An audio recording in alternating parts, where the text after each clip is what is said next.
both to come online, but we should be there any second. Can you check the description, Go? Did I put Subtle's channel in and the link's working in it? People have been saying that the Discord link doesn't work. I'll check that though. Right, yeah, we are good on both. Yeah, all good. His link looks good. Yep. All right, cool. Well, good evening, guys. An exciting one. Yo. Subtle back for another class. Hey. Excited to be back. Blood DK, like, I love Prop Ally. It's very, very close to my heart, but man, going into Cata, Blood DK, I think it's taken over, pushing the Prop Ally aside. How many DKs are you going to have? I mean, the current plan is probably like 4, but with the free transfers and everything, I transfer. I think I've got like 8 or 9 like saved, ready to go if I choose to. Mate, that is mental. I mean, how many servers have you been playing? Or did you like transfer it and then create another one, do the starting zone, transfer it? Was that using? Yeah, that's exactly what I did. So like on Fairlina right now, I think I have like 6 DKs like saved up. So yeah, and I'll probably save up a couple more just in case on like other servers. But yeah.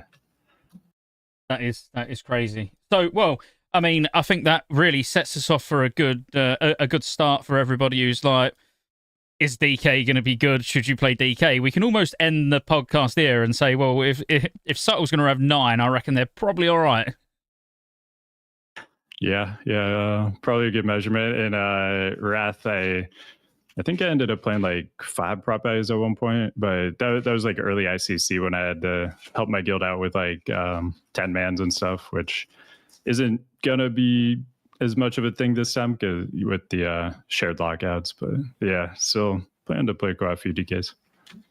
Cool. Well, before we do like just the general intro and everything, we can answer a few questions. Well, we like to do a bit of sort of shit talking at the start, just so it gives time people to come in and hopefully not miss too much. So is DK a high DPS tank? Yeah. While you're tanking. So obviously with the Vengeance mechanic, you take damage, you get a huge amount of attack power.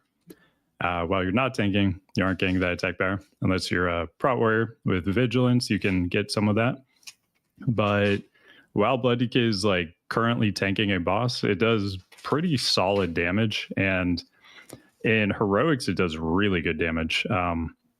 Frequently I'm like number 1 on polls in heroics, so like AoE situations Blood DK is really nice in. Heart Strike hits like 3 targets now, so you get really big cleave. Dancing Rune weapon clones your Heart Strikes, and death and decay, disease spreading. So yeah, heroics, you'll frequently be number 1, which is pretty fun. Nice. That will please people. If anyone else has, like I say, while we're just chilling at the start, I don't know if I'm seeing chat come through on that link. Are you, Go? Yeah, I am. Yeah. Yeah. Okay. Let me just test kick because I'm not seeing any. Yeah. All right. It's working. Yeah. So I just had a moment. I had a blonde moment, and I was like, man, you can have like Vengeance at level 10 for a Blood DK. Like, I imagine tanking an RFC as a Blood DK. And I was like, imagine. Wait a second. Yeah. Only on retail. I think you can be a level 10 DK on retail, but that's it. Yeah, it's what the Ramparts Blood Furnace spam for DKs. They've always just destroyed those dungeons, even solo. Yeah. Yeah. Now it's gonna be even crazier. Like, it was already good. I can't even imagine now. I'm quite intrigued because this probably isn't going to fall anywhere else like throughout the podcast, because we're going to be really digging into the the DK in terms of Cata more so than private server, more so than pre-patch. What's your thoughts on their performance? And I think more tanks as a whole. We're all assuming like, oh, we're going to go in and absolutely like face roll ICC with all our new Cata talents. What's your feelings towards that? Tanks in ICC. So Chill of the Throne goes away. So every tank just, no longer has a 20% dodge reduction. That's absolutely massive just right out the gate. I think Blood DK is in a really, really good spot in pre-patch. Like, you're missing Outbreak, but I've been playing it a lot on the pre-patch PTR, and honestly, it hasn't been as big of a deal as I thought it would be. Obviously, it's great when you do have Outbreak, but it's definitely not like a huge blow that makes it like unplayable or anything. But like, you're going to be able to reforge a lot of mastery, and I think Blood DK survivability is going to be just absolutely insane. In ICC, you're going to be doing tons of damage. So I think Blood DK is going to be in a really, really good spot. Tanks in general, I think, will be, honestly. Because like Pally and like Mastery is like amazing for all the tanks, and you'll be able to get a good amount through reforging. I think Prot Warrior and Prot Pack should be able to get to full combat table coverage, no problems. So, like, worst outcome of an attack, you're going to take 31% reduced damage, like with the meta gem. So, and every tank's going to be doing a ton of damage. I think survivability will be fine. The only like thing I'm not too sure about is how healers are going to feel. Like Beacon of Light's going to be reduced to 50%, and so that's kind of the one thing I need to see still. But like Blood DK in particular, like their self-sustain is incredible. So even if the healers aren't like as good, I think Blood DK is just gonna make up for that anyway. See, this is why I love Subtle. Go. I mean, he doesn't know this, but I had this conversation on stream just before this when we was doing that ICC 10 heroic I was talking about. And I said more or less, like, my only concern was your only concern, healers. Like that, I'm like, healers changed so much that, I'm a little bit worried about, like, especially Disc Priest. You know, we've relied so heavily on Disc Priest just being able to basically negate so many mechanics, and like we're not going to have that now.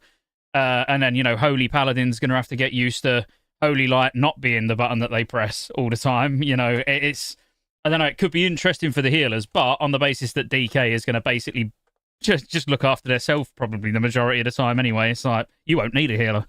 You'll be all right. Yeah, exactly. Yeah, DK is just kind of that new version of tank they like eventually went to, where like the tank mostly just takes care of their own healing, and then the healer like kind of helps out with it. And Blood DK is just kind of like the tank from the future. Like, it's just coming in the time machine back to a time when like the other tanks don't have that stuff yet, at least not to the extent Blood DK has. So it is just on a different level. Cool. Again, we can do a bit of Q&A like to start with. So anyone in chat, if you've got any questions, while we just give it 10 minutes or so to let people see that the podcast is live and not miss the actual DK information, feel free to fire questions in, unless your name's Jay Nocturnal. I feel like anybody else, ask away, but if your name's Jay Nocturnal, probably keep your thoughts to yourself. But we'll answer this one. We'll answer this one for you anyway. We'll have Reforging in the pre-patch. Like, 100% is giving me so much abuse on Kick at the moment. Reforging will be in. It's like people have been a bit worried about archaeology, saying, like, archaeology is not on the PTR. It will be coming. Like, the PTR, I don't really know what they want us doing on it. It's like the PTR went up, but they've not really been clear on what are we meant to be testing. I mean, as of yesterday, I've not been on it today, so if I'm wrong in chat, flame me, tell me I'm wrong. But as of yesterday, you couldn't get in raids. So you couldn't like go in and actually see what it feels like and how your class feels in a raid. Archaeology wasn't there. There was far more bugs with every class and UIs and everything than there even is on the beta. Like, I don't know what is the purpose. Like, why is the PTR there? What are we actually meant to be looking at? Yeah, so I messed around a little bit on the PTR. You can go into like TBC raids, most of them. So that's kind of what I was doing personally. I was just like going in there to, solo some TBC raids just to kind of get a chance to press buttons and like see how things were working. And on the Blood DK side, most everything was working well. So it felt good there at least, but yeah, archaeology, like the trainer just doesn't even have it. Reforging is there though, so I was able to reforge all my mastery and just become basically unkillable with that. But yeah, I'm not exactly too sure what they're trying to get people to test. Yeah, Go. Any idea? Have you been on the PTR much? Have you done anything? Somebody was saying that like the gear, it was like the caster neck, the ruby, the blood crimson. Oh yeah, it had expertise on ICC, had expertise on it. Yeah, so like I copied a character that has it, and I guess they fixed that, or that was just like an early bug or something. But it just didn't make sense that the battle for the devs wasn't on the PTR where everybody could do it. They put it on the beta for some reason. It was like, what was the point of like doing on the beta with limited access, like for people to? They didn't want that many people seeing what cheating bastards they all are. Did you guys see the thing with the druid where they could like go in flight form with the flag too in the RPG? That was wild. Yeah, we had the devs with God mode on because they couldn't beat us. Like we was doing Battle for Gilneas against them, and we had obviously it's first to 2,000 resources. We was on 1,980, and they was on like 900. So they all just turned God mode on and stood at the flags and one-shot anyone who got near them. So we lost, but we free-capped them. Like, they was going to get owned. It was fun, though. Like, it was fun, but they were flying around. Their warriors had shadow step. You know, they real cheating scumbags. Apart from Agrand, I didn't really see him cheat much, so I will say that he just kept dying with honor. Because he did keep dying. I mean, looking at the blue notes or the blue post from the PTR when it went live, they say that we were supposed to be. No, there's nothing there. Yeah, no testing on the PTR. I don't get the point of doing it unless you're testing what your gear and stuff is going to translate to.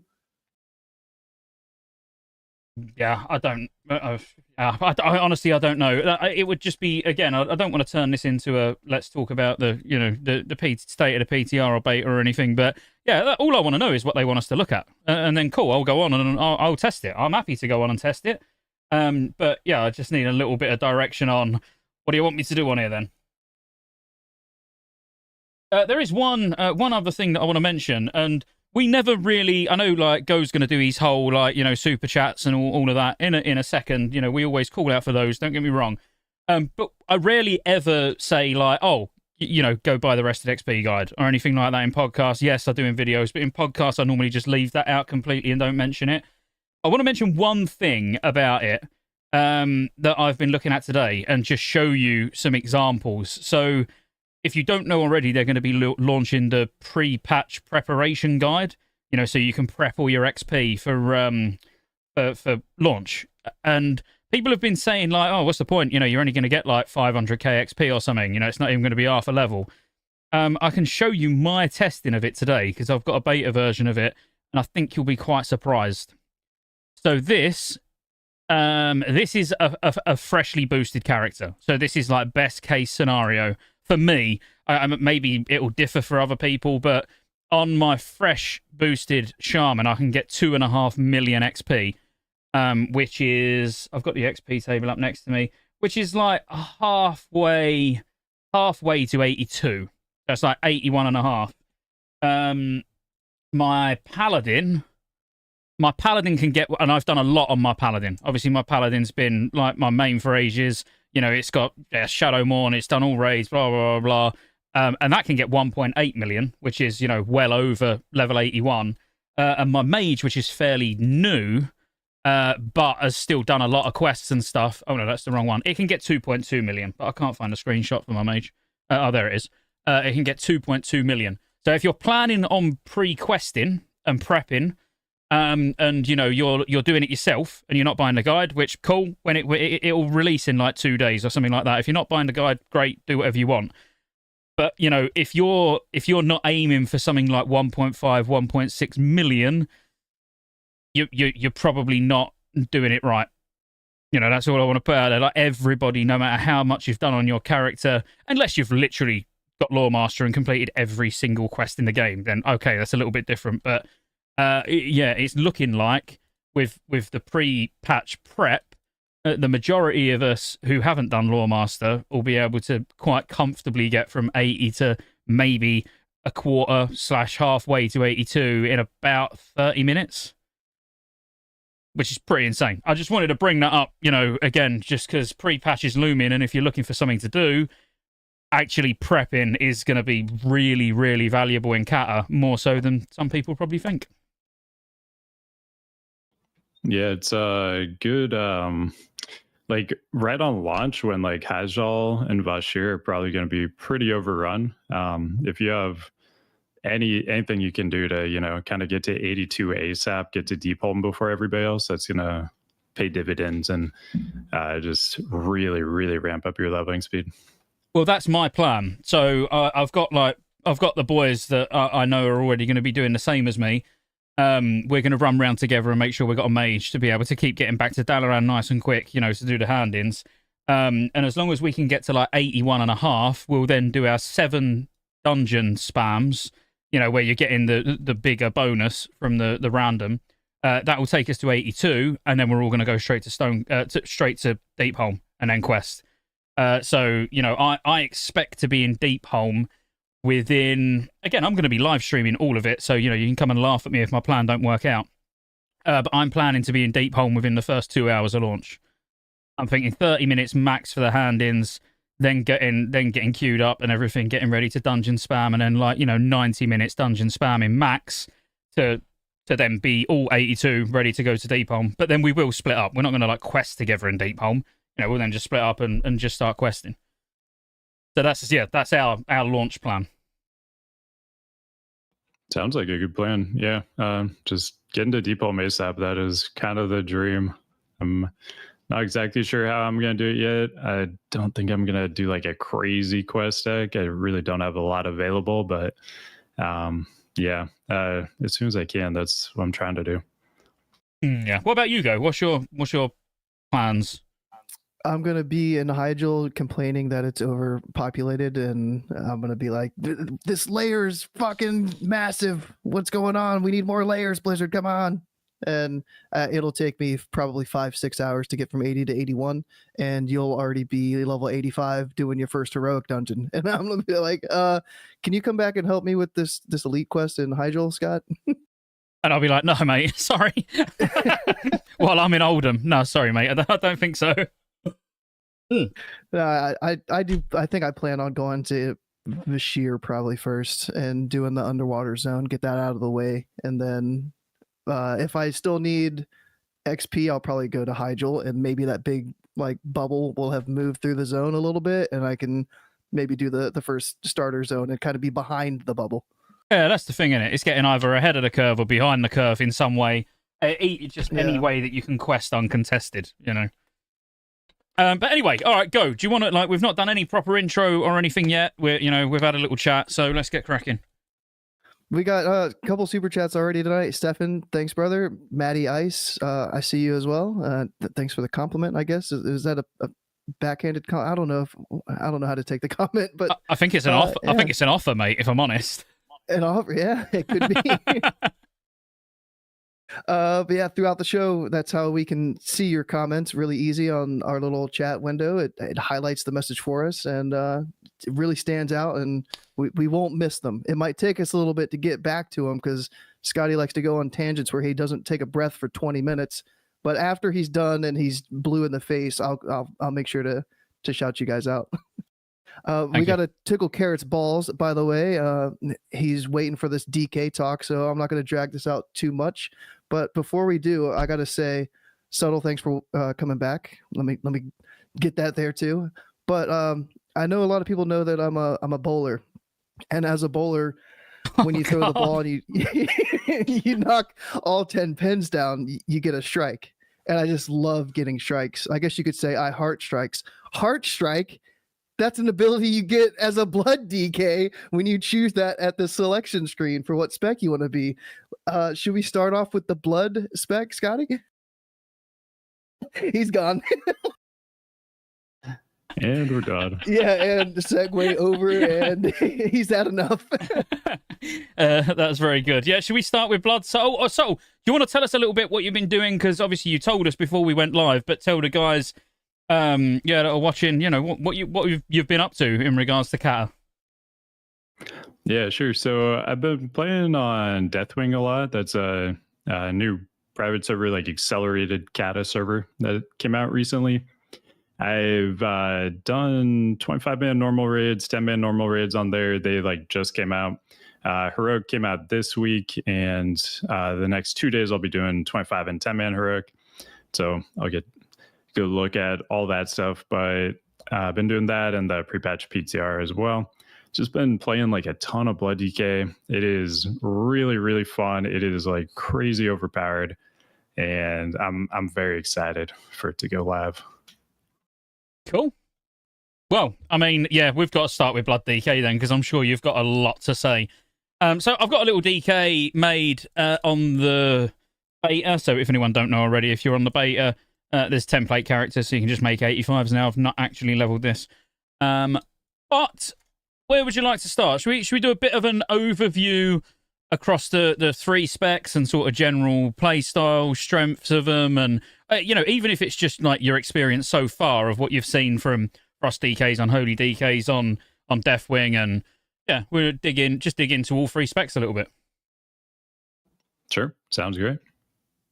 All right, well, let's just start with very basic. We'll just go with sort of what you're gonna get. Your mastery. Sorry, go. What was you gonna say? Yeah, the mastery, because I looked at all the other tanks, and per point of mastery, this seems like the biggest bonus that you're going to get, like as far as a warrior, a prop pally, a feral druid, like 6.5% extra to the shield, the blood shield. Yeah, it is crazy. This is one of the main things that makes Blood DK so good in Cata. So baseline 50% you get from this just for having mastery, and then from every like full point of mastery you get 6.25% more.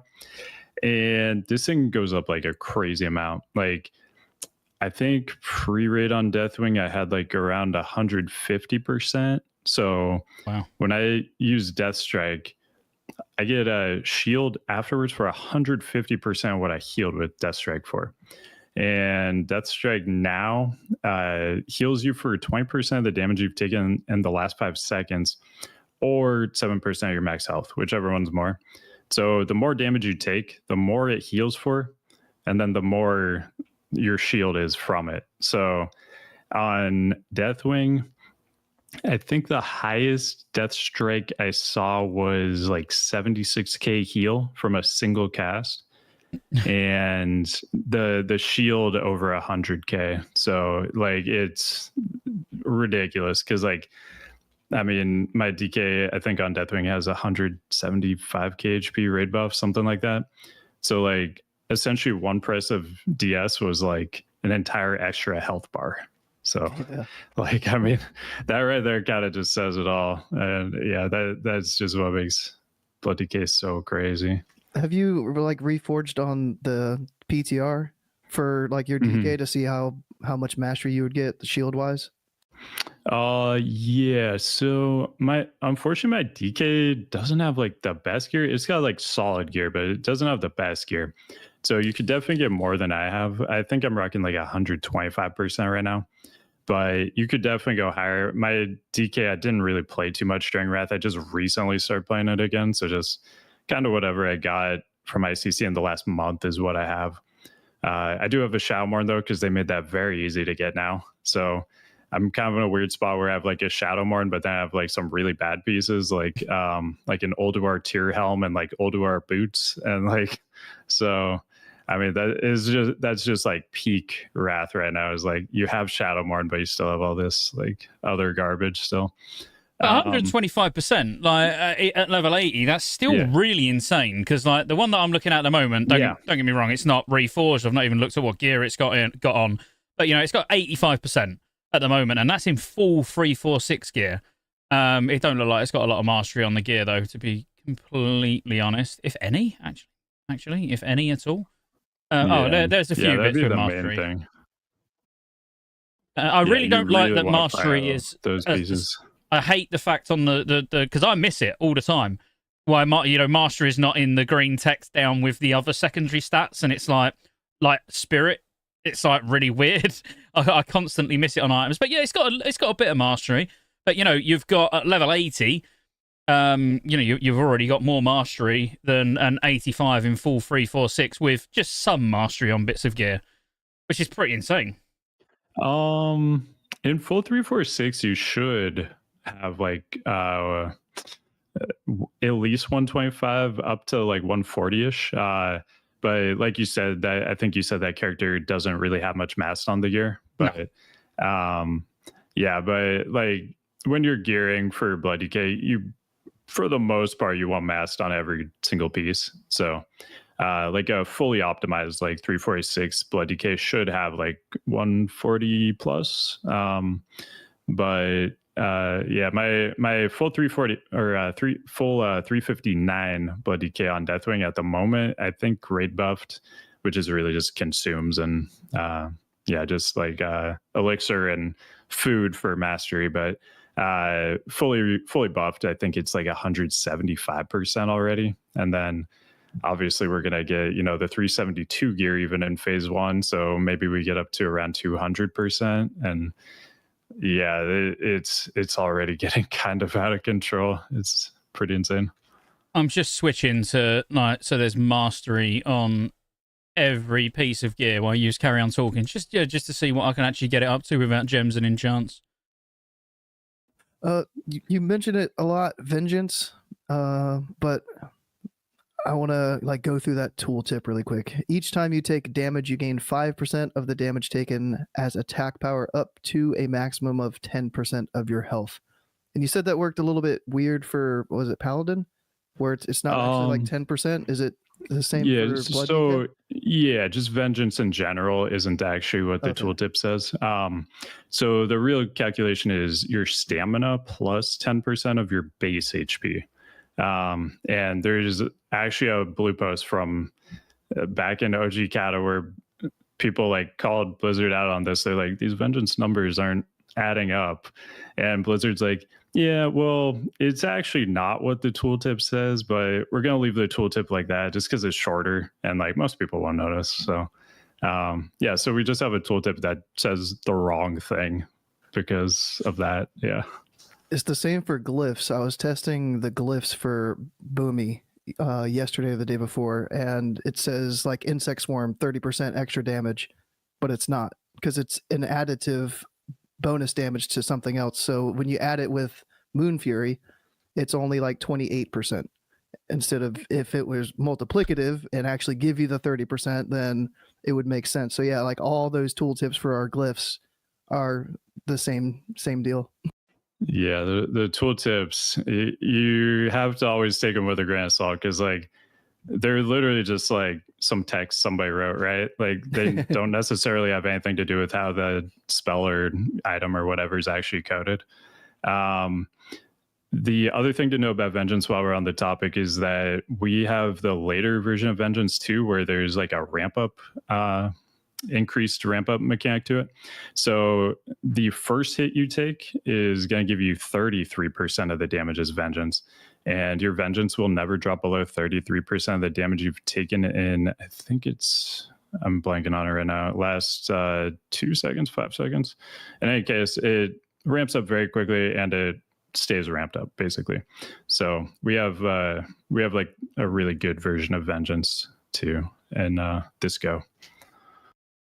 Cool. And I've got it up to, without gems or enchants, it's up to 120% in this gear at the moment, the mastery. So, and that's with mastery on everything. Again, you'd be able to get it higher, 100%, but cool. All right. So wait, sorry. How much did you say? 120%, but that's no gems, no enchants. 120. Yeah. Okay. Yeah. The gems and the enchants, those actually add a ton, because each gem's 40 right there. You probably have around 10 gem slots, so you'd get 400 more mass there, and then few enchants bump it up to 500. I'm not sure what trinkets you're using too, but they're on some mass trinkets. That's a few hundred more. So yeah, you can get that thing up quick. It's crazy. Yeah. No, that's cool. All right. So, what about like sort of general, like really sort of top level general play style as Blood, and then we'll go into the talents a little bit. But, when we're talking about, they've been historically bad at AoE tanking, like, does that feel better now? Single target, is threat have you got any issues with threat against people? Just general Blood DK.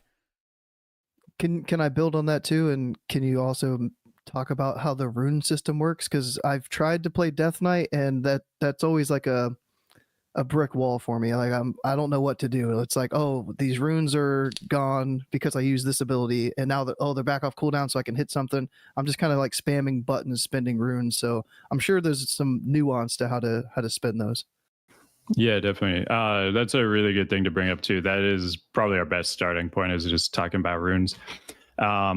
So runes actually changed the way they work in Cata. They're now essentially like a charge system. Before, all your runes would recharge like independently, but now runes of the same type, so Blood, Frost, and Unholy, runes of the same type, you essentially have 2 charges of each rune. So once you use like one of each rune, the other one will recharge at whatever your rune regen rate is. As soon as you press the second one, it's not actually going to start recharging until the first one comes off cooldown. So what that means is you don't lose value by waiting once you've already used one of each rune. So in general, that's what you want to do. There are like sometimes you may want to like sit on runes for a little bit, but in general, you want to keep one of each rune on cooldown at all times, because then you aren't losing any rune regen time. But using that second rune, there's not really immediacy for that. Like you can wait on it. You aren't losing anything really by like waiting a little bit. So like maybe you're full HP, you have Frost and Unholy on cooldown. Maybe you wait like a few seconds if you take some damage before you press that DS, because you aren't really losing anything by waiting at that moment to see if you can get some extra healing value there. But yeah, the new system feels pretty good, and Rune Strike now, it's now a instant attack. It's not on next hit anymore. So definitely take it out of any macros you may have it in, because they will just not work anymore. But there's a new mechanic where your Rune Strike will have a 45% chance to refresh a fully depleted rune. And what that means is just when you have 2 runes on cooldown, the one that hasn't like begun recharging yet, the second one to go on cooldown, that one's called a fully depleted rune. So when you Rune Strike, that's the one you're going to have a chance to take off cooldown. And then you can kind of dictate which ones you're trying to refresh to. So like if you put all your Frost and Unholy runes on cooldown, but you leave one Blood rune off cooldown, the only possibilities for regenning a rune there from Rune Strike are going to be Frost and Unholy.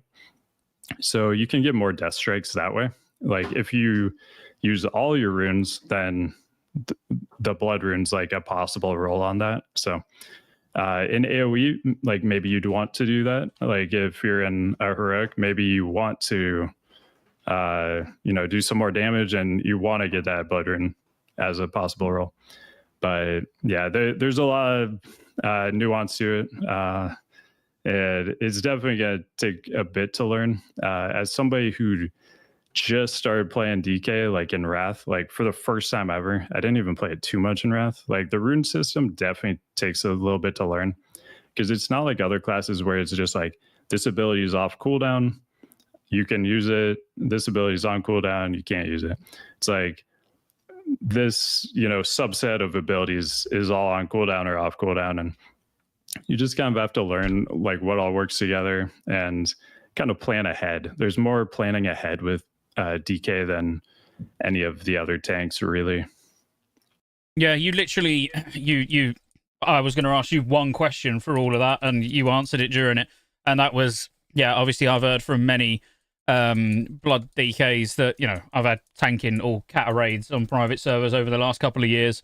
And they all said exactly the same thing, where like you always have, to the best of your ability, you always try to have one Blood rune available, just so you're trying like constantly getting more death strikes out, and if you like that one blood rune that you haven't used, you should only really use in an absolute emergency, is what they said, which is more or less what you were saying about dictating what runes are going to change when you're rune striking.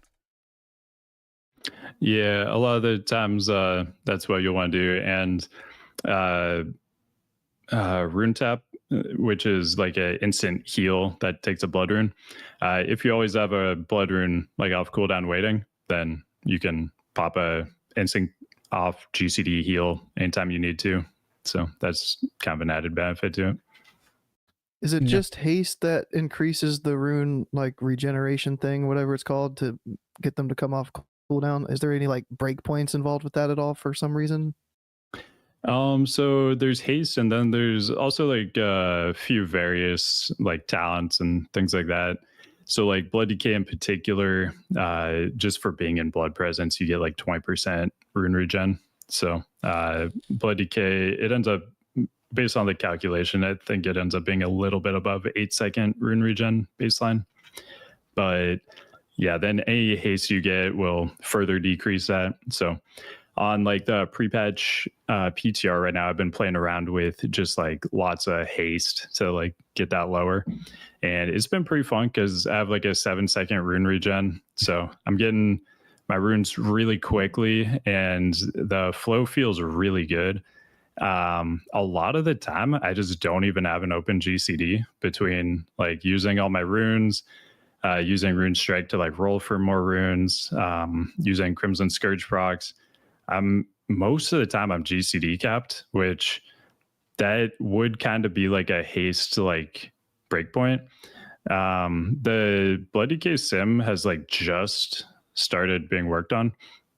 I don't think it's currently in a state where we can really like glean anything from it, but that is something that's going to be really interesting to look at soon, is like what levels, where does haste like really fall off? Because like what I'm experiencing right now on PTR, where I'm already GCD capped, that means like more haste I get is really converting like something that's already a GCD in use into like a death strike or something, which is definitely better, but it's not like that new DS is like occupying like a 0 value GCD. It's like a GCD that's already taken by something like a rune strike, and getting more DSs may just overcap runic power. So the value of haste will definitely like decrease the more you have of it, but getting a good chunk does. So far it feels really good on PTR when I'm sitting at like 7-second rune regen. So yeah, interested to see kind of where those breakpoints end up. Yeah, because as Abumi and Wrath, we got our haste cap in phase 1, like pre-raid. It was like 401 haste rating, and we just never added to that throughout all of Wrath for the most part. So I don't know if DK would be the same thing. It sounds like you would just continue to scale off of your mastery and stuff too and still get a lot of benefit, where we only had like crit rating that we could go after at that point. So I guess it's not that big of an issue if you do reach like a haste cap early on. Yeah.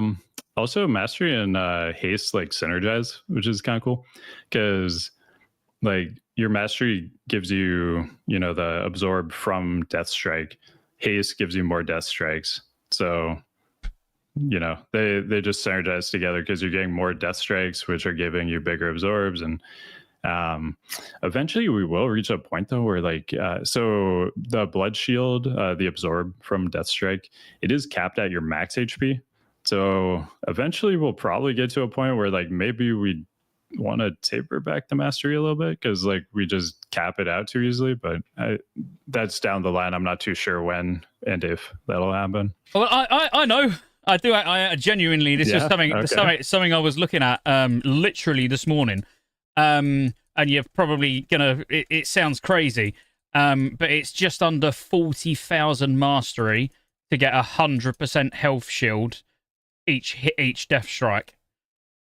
I think it was like 39,800 or something, where you press death strike, it's 100% health. So it's it's a theoretical number that could never happen. Yeah. I'll tell you the exact number because I'll bring it back up. I've got it on my sheet. Yeah, that sounds kind of crazy. Well, it also depends on like how much damage you're taking, right? Because like, I've already seen like 100k absorbs just in 359 gear. But that's when I was taking a ton of damage. So yeah, depending on like the boss you're fighting, like maybe you're taking a lot of damage and you'll cap that a little bit easier. Yeah, I've got to find where I read it, but I just read the number and was like, what? Take your time. We got the best race and profession question coming in from KH. And is it going to be Goblin for Horde? Yeah, so Horde is just kind of blessed for Blood DK. Like there's almost no bad choice. Like Goblin's a great choice. You get 1% passive haste, you get that little mobility on use. Orc is great, you get the attack power on use. You can pop that with like your dancing rune weapon before your outbreak, that kind of stuff.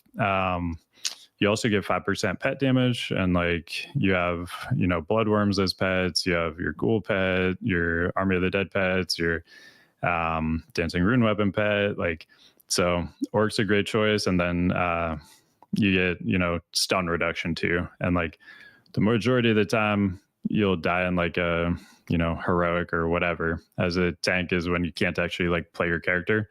So reducing that is nice little icing on the cake. Troll, that's what I'm leaning towards right now, actually, because you get the 20% haste, which affects rune regen.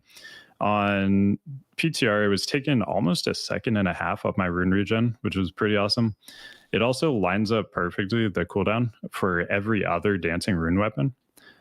Whereas like Orc is a 2-minute cooldown, so it's like every third dancing rune weapon. So feels really good on Troll. I'm liking Troll, and like the hasted melees with tons of vengeance seems good. You also have a few procs. You've got Bloodworm, Crimson Scourge, and Blood Kicked Blade. So you have a few procs that'll also benefit from the increased haste. And then phase 1, you have 2 bosses that'll take the 5% increased beast damage.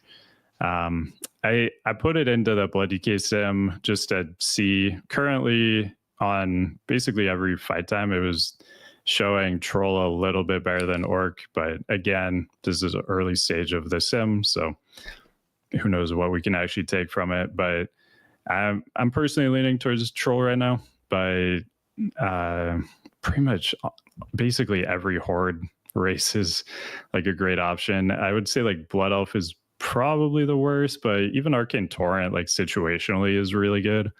And then if you want to go Tauren, you get War Stomp, which is effectively pretty similar to Arcane Torrent.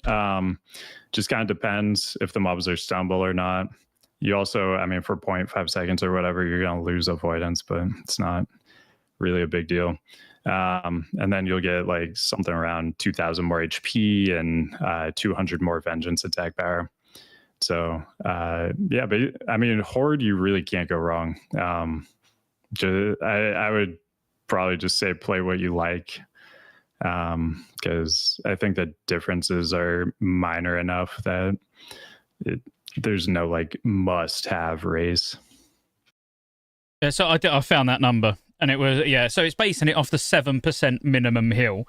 It's a bullshit number, obviously. It's like theoretical, doesn't matter. Yeah. But yeah, basing it off the 7% HP, 39,544 mastery rating, with baseline like a 1,429% blood shield mastery. So again, it's kind of irrelevant. But when I was reading up on different like old topics during 4.3 about Blood DK and saw that, I was like, can you imagine how overpowered that would be? Yeah, that is interesting. I like those just crazy numbers, those hypotheticals people look at. But yeah, in like an actual raid, you'll definitely cap a lot quicker than that. Like when you're taking things like, Nefarian and stuff like that, you will definitely not be getting the 7%. At least if you do, you're dodging everything, I guess. Yeah. The thing when you were talking about haste as well, which it's more for Paladin, but obviously you know Paladin very well as well. Obviously Paladin, like Ret specifically, haste is very low stat prio in general. So like my gear's got very, very, very little haste on, and when I copied my character over to the PTR, because of the talent where the haste reduces your cooldown of Crusader Strike, my Crusader Strike was 2.4 seconds without even trying to stack haste. 2.4. Okay. Which is like crazy.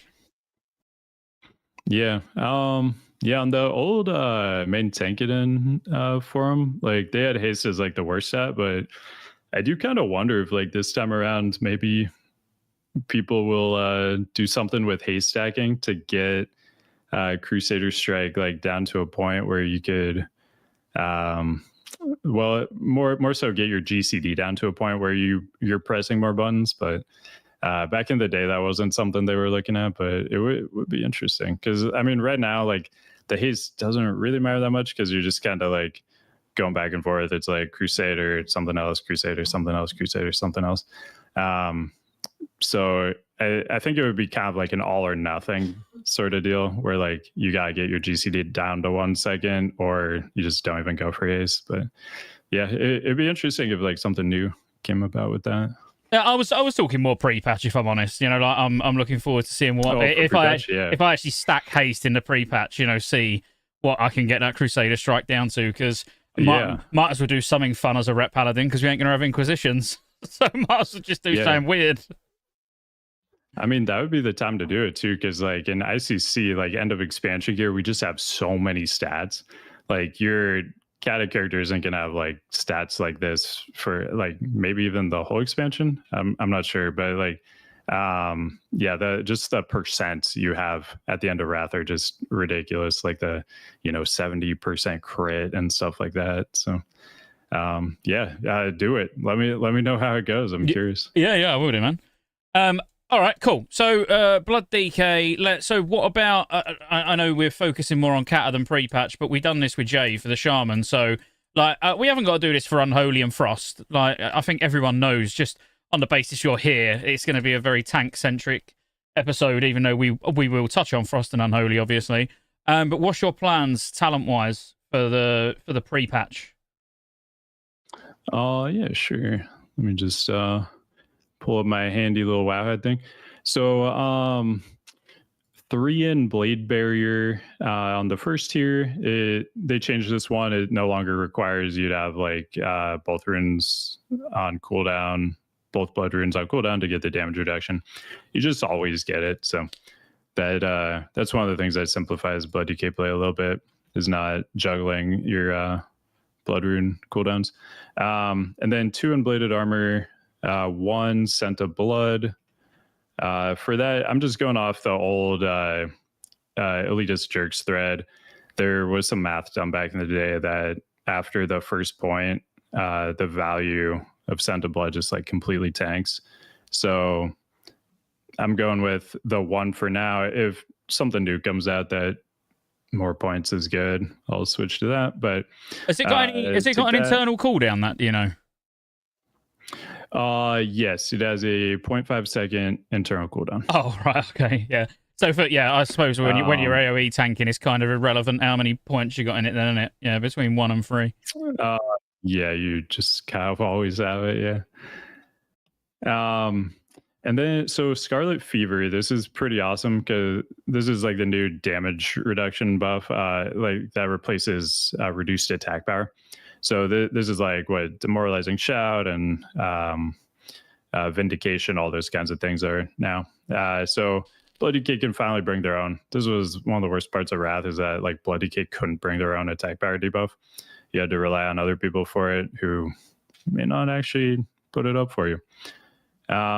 So now you can finally bring it yourself. This is a talent, like when people get into like parsing and stuff, they'll probably drop and they'll rely on like some arms warrior and they're ready to put up demo shout or something. But in general, I recommend you bring your own debuffs. because then you can always guarantee they're up on the boss. Then 2 in improved blood tap. Blood tap, this brings it down to a 30-second cooldown. Just activates a blood rune immediately as a death rune. So you just get a rune back, which is on 30-second cooldown. This is great in a pinch. If you find yourself like no blood runes and you need to like rune tap or something, you press rune tap. Or you could use it for whatever. Maybe you rolled like a refresh on an Unholy rune. You can pop the blood tap to combo that and throw a death strike. So there's lots of uses for it, but blood tap's great. And then Bone Shield. This is a new one. This used to be an Unholy, but now it's over in Blood. So this gives you some charges, and you take 20% reduced damage while it's up. You can only lose charges every 2 seconds on it. So when you look at this, like you might think like, oh, if you're tanking like a bunch of mobs, you just instantly lose all the charges. But there's a 2-second cooldown on losing a charge. So even if you're tanking a million mobs, this is going to stay up for, around like 10 seconds, 12 seconds. There's also a rune or a glyph that makes it increase your movement speed. And this is a good thing to like get in a habit of using like out of combat. So like you'd want to start a boss fight with this already on, and then it's only a 1-minute cooldown. So like you can start the boss fight with this on, and then by the time like your charges have run out, it's already back up again. So you just kind of get free damage reduction on the pole that way. Toughness, just increased armor, pretty basic. This may be something people will drop for like parsing builds, but in general, you'll take this. Abomination's Might. This one is very dependent on who's in your group. So basically the main thing you're watching for is like, do you have a paladin and do you have a druid, or do you have 2 paladins? Because Blessing of Kings and Mark of the Wild are the same buff now. And paladins only have 2 blessings now. They have Blessing of Kings and Blessing of Might. So if you have a druid in the group, Blessing of Kings is covered. So if you have a druid and a pally, they're only going to do Might. That's all they're going to do. So if you have a druid and pally in your group, which is going to be basically every single raid you do, most likely, you do not need this talent because you're already going to have Blessing of Might. So this talent effectively just becomes a 2% strength talent, which isn't as good as other things you can do with these talent points. 1% strength per point is just a really weak value. Mm-hmm. Blood-Caked Blade. This is one of the things I'm really interested in seeing when the sim kind of gets updated, because there's a few talents like this where it's like it could be good, but it's hard to like judge it versus other options. So I think 1 point's probably pretty high value here, just to get at least a single point, but we may even go more. But again, something kind of gotta wait on the sim. But for now, I'm generally just throwing a point in there. Sanguine Fortitude. This is gonna make your Icebound Fortitude a 50% damage reduction and cost no runic power. So before you increase it, I think it was through defense, it increased like how much it reduced damage by, but now it's just its talent, just makes it a wall, and you don't even have to worry about runic power on it. So that one's kind of a no-brainer. Blood Parasite. So bloodworms got buffed like crazy in Cata. They now heal for a lot, and they do pretty good damage too. So this one, we're taking 2 points in. There is a 5-second cooldown on like getting another proc though. So also, if you've played this on beta or PTR at all, it is bugged right now. It's currently summoning the 2 to 4 bloodworms of the Wrath version instead of a single bloodworm. So if you've played with this on PTR or beta, it's way, way more powerful than it should be.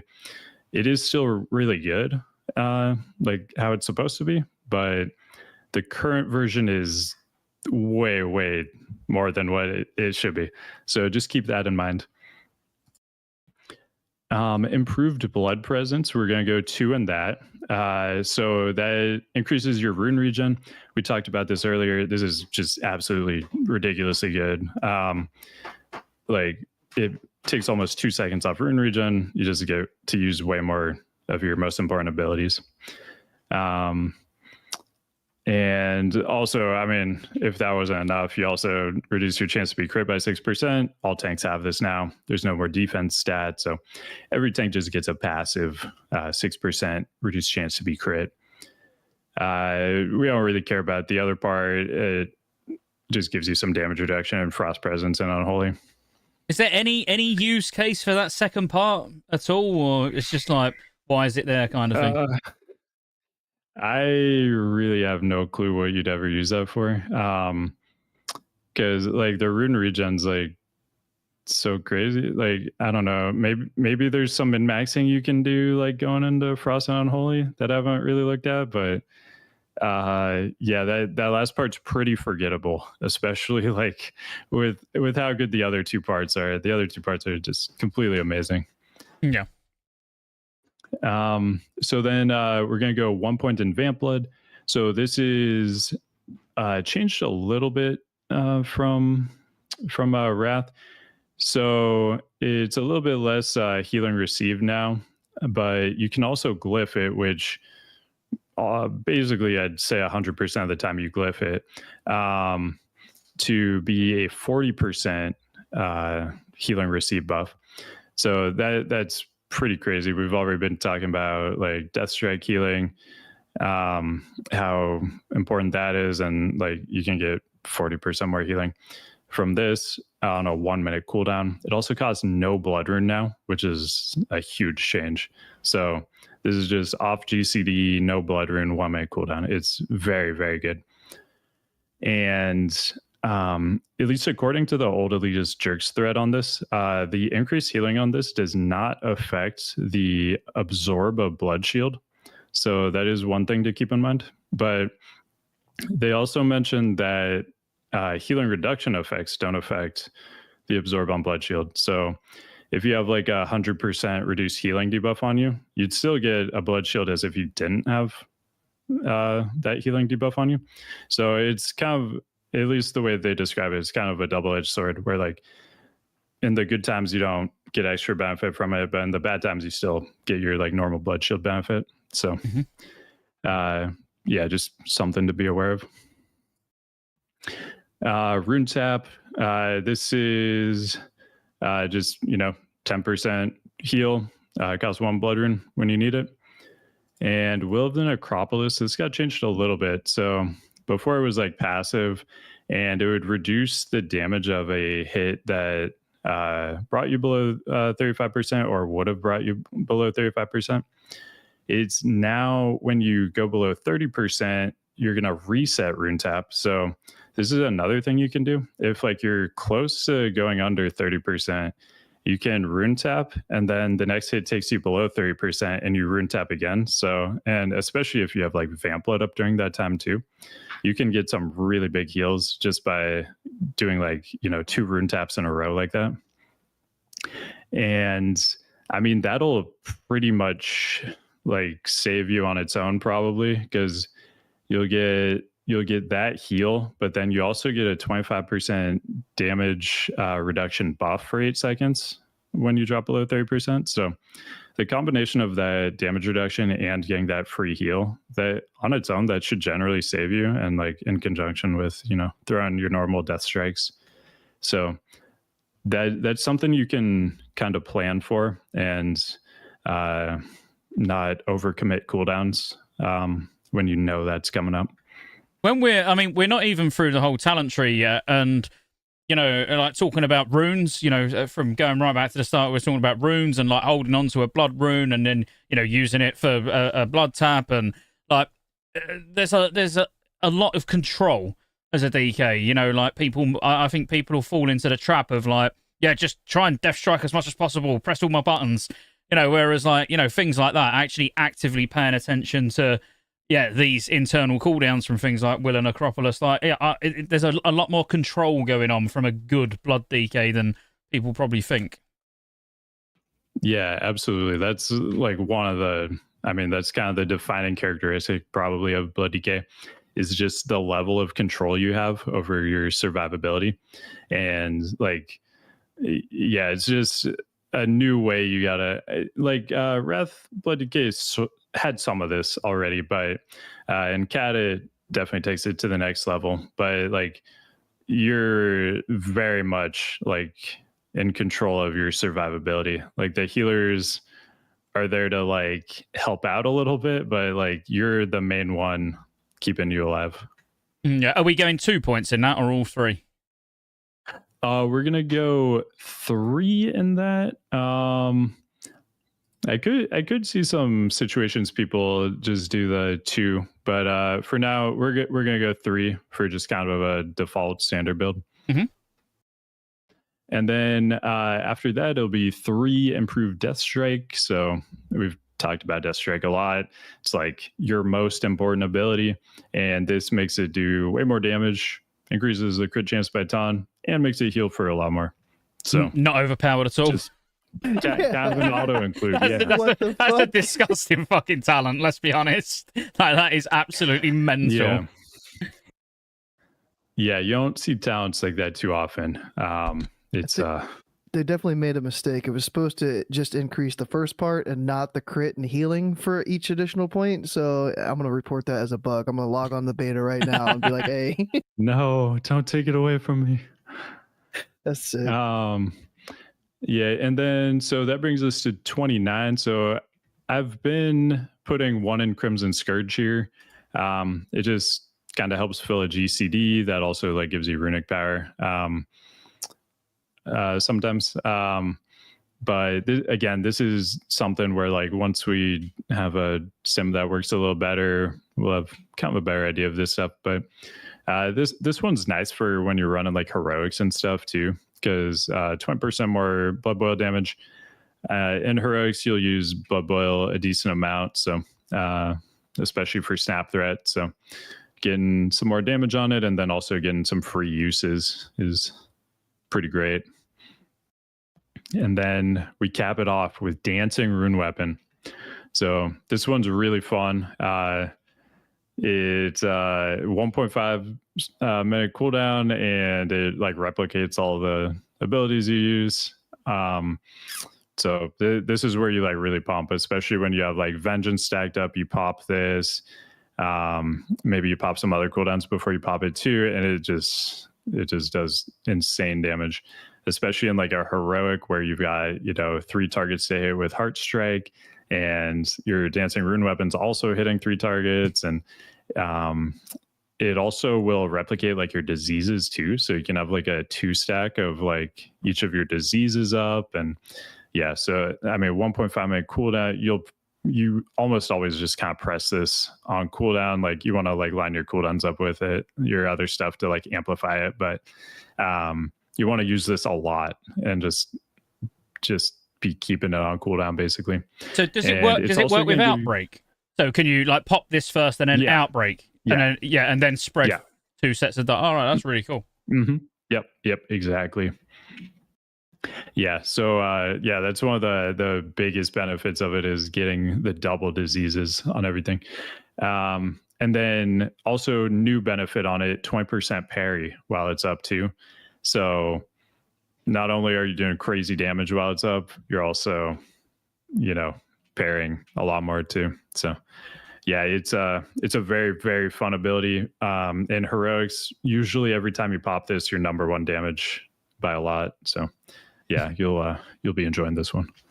I'm just looking at the runic power cost of it. It costs 60 runic power, and a lot of the a lot of the other abilities I've seen only cost 10. So is it hard to try to have that much runic power saved up, or is it kind of easy where you're almost like runic power capped and just trying to spend your power? Yeah, so a lot of the time you play around runic power cap because you also have a glyph of Death Strike that increases the damage of Death Strike based on how much runic power you currently have. So you're generally trying to play at high runic power anyway, and so you'll be able to cast it like no problem. The times it's like harder to cast is like right before a boss fight after a wipe where like you don't have, you know, runic power like stored up already. So it's going to be interesting. This is another thing when we get better sims. Something that's going to be really interesting is seeing like the optimal like opener to do. So like something I've been playing around with on Deathwing is like I go in and I just generate some runic power with my regular abilities, DS, HS, everything. And then once I have enough runic power and my runes have like regened a little bit, then I pop the rune weapon into the outbreak. At that point I have a lot of vengeance too. And so I've been kind of playing around with that, but with the new sim, that's definitely something to keep an eye on, is like what does our optimal opener look like? Do you want to put the disease on right away, or do you want to like wait a little bit until you can combo with the dancing rune weapon and the vengeance? So yeah, that'll be interesting to see. What about the glyph? Any good? I mean, the glyph looks a bit lackluster to me personally for dancing rune weapon, but just increasing threat. Yeah, it's not really good anymore. There was like a lot of talk back in the day about it being all right sometimes, but the version of the game we're playing on, every tank has plus 500% threat, just baseline. So this isn't really relevant anymore. Before that threat change came in, people did use this a little bit, but yeah, it's pretty much useless now, I think. Be nice if it removed the runic power cost. Yeah, that would make it like probably a must-have. And then just to go over the last couple talent things, so you just have a couple points left over. So Epidemic, at level 85, you're gonna do 2 points in it, and you'll just have like 1 second gap where like your outbreak hasn't come off cooldown yet, but your rune's expired. At least the current thinking is that's fine. Maybe the sims will show us that it's really important to have that 1 second, and you want to get the 3 points, but I don't think so. I think you're pretty much always going to go 2 in there. But for pre-patch, when we don't have outbreak, I'm liking 3 in Epidemic, just because you're having to Icy Touch and Plague Strike anytime you want to put your diseases up, and you really want to like limit how often you're having to do that. So pre-patch, I'm going 3 points in there. Just get really long diseases that you don't have to refresh as often. And let's see, we got 2 points left for pre-patch. So I mean, this is like the classic thing where like we really need to like sim it to figure out what's the best, because you have some options here. You've got virulence, you could get increased disease damage, you could get another point in Crimson Scourge, you could get points in Bloodcaked Blade, you could get points in Bladed Armor. So it's kind of hard to value these without a sim, but for pre-patch, I'm leaning towards a 3rd point in Bladed Armor, because the value of it's higher now than it will be at 85. Your armor doesn't go up a lot at 85 compared to 80.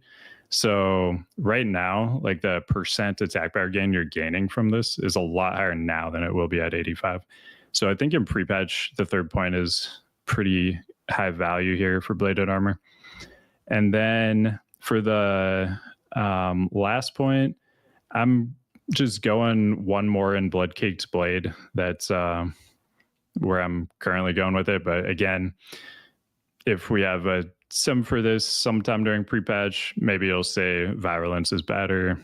Who knows?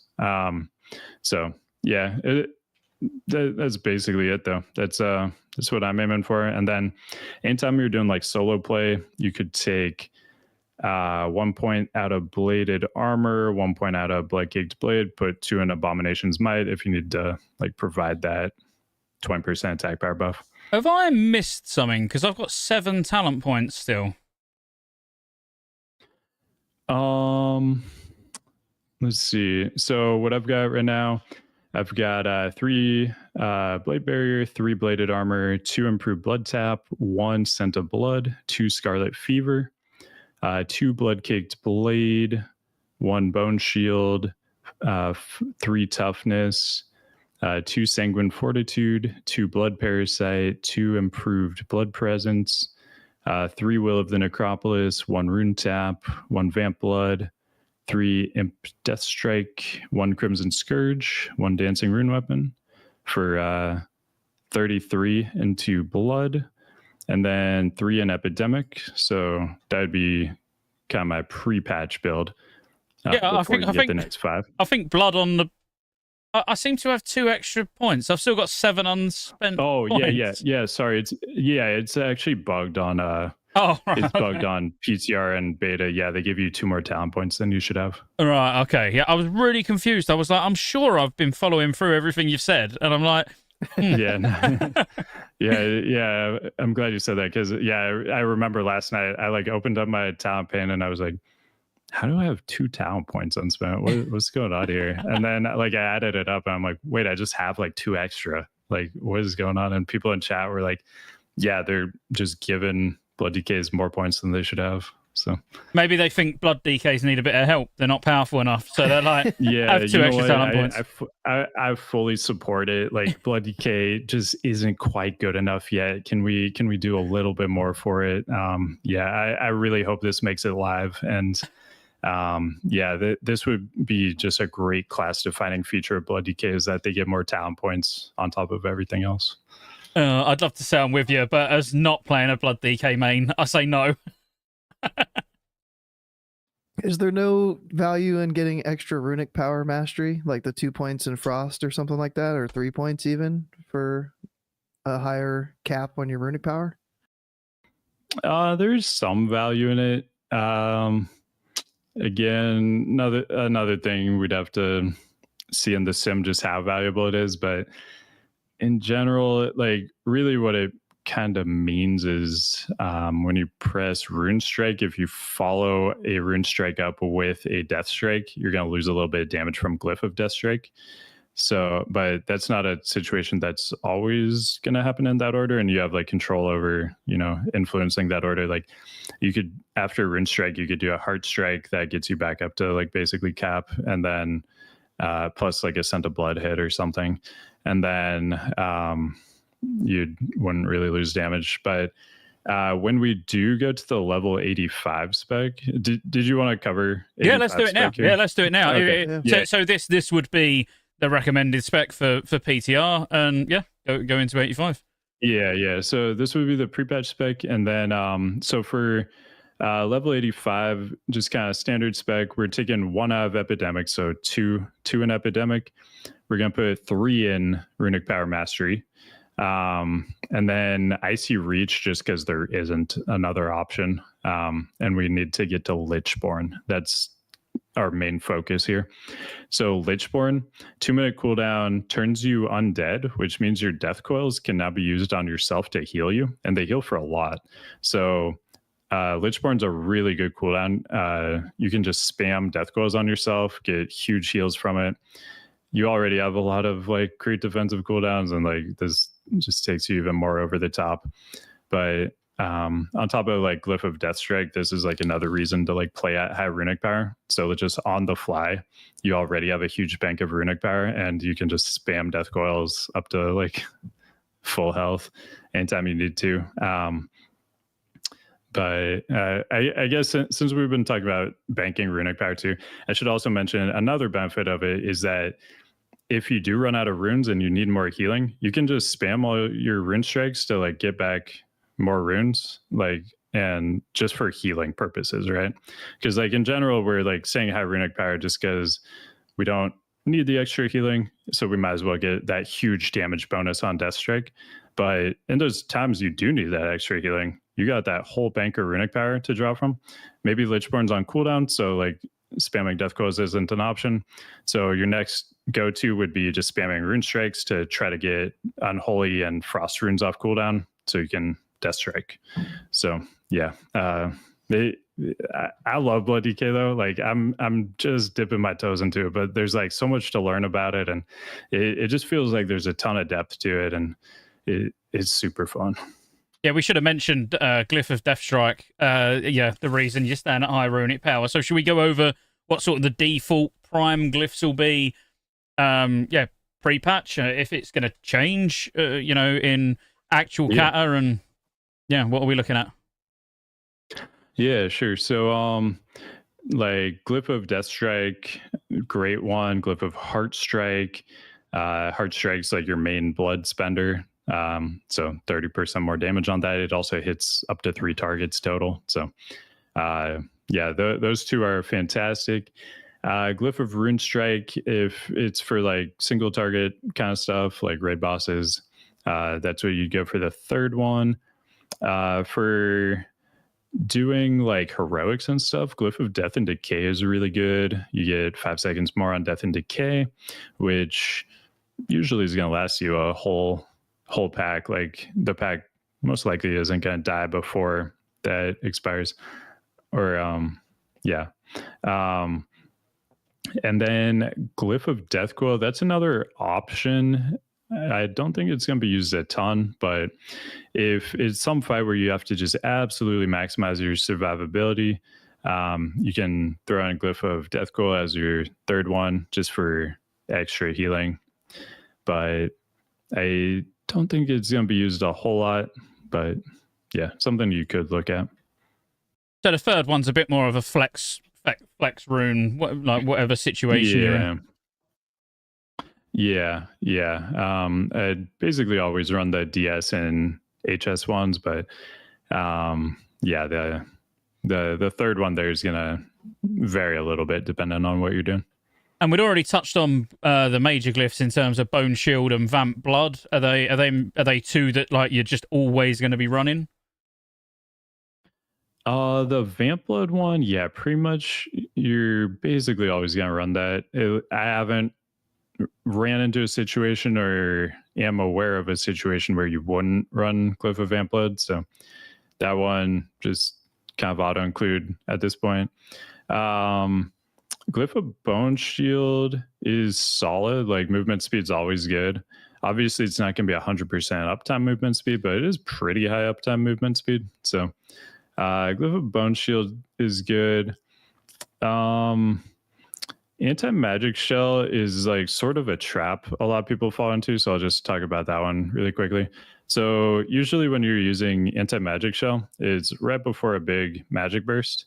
So that magic burst is gonna just consume the whole effect anyway.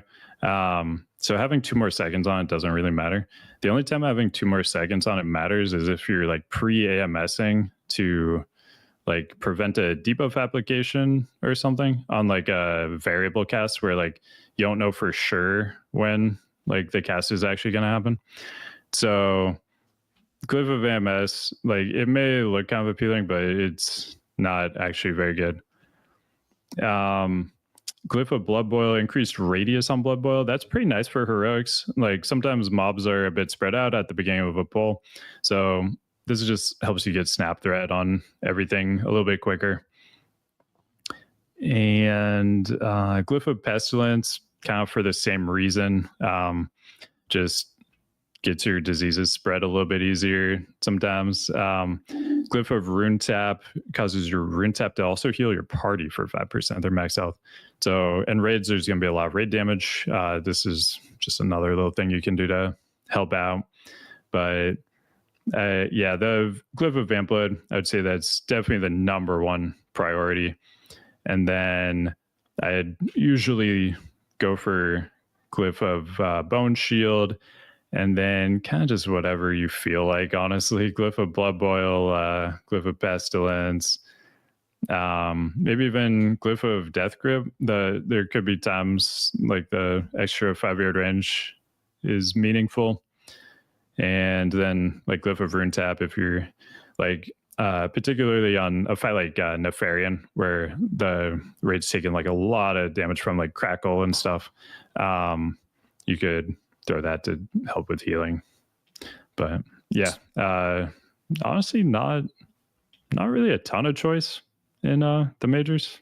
Kind of feels bad. But So you got like a flex major, a flex prime, for each situation.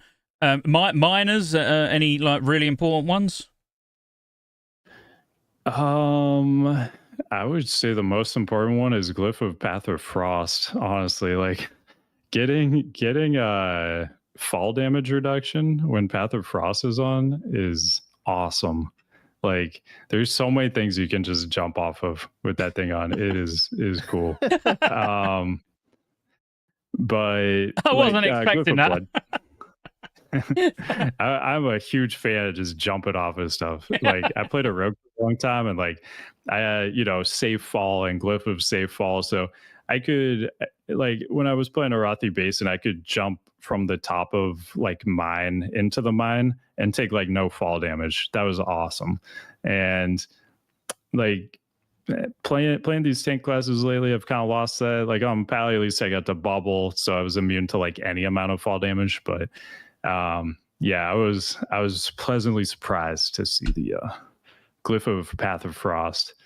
But as far as like affecting like your actual like raid gameplay and stuff, glyph of blood tap no longer damages you. Use blood tap all the time. Now it just doesn't damage you, so that's kind of just an auto include. Glyph of Horn of Winter you can do.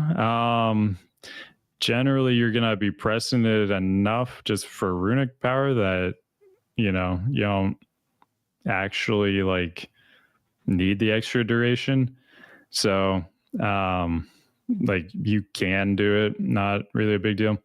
Glyph of Resilient Grip, when Death Grip fails because the target is immune, its cooldown is reset.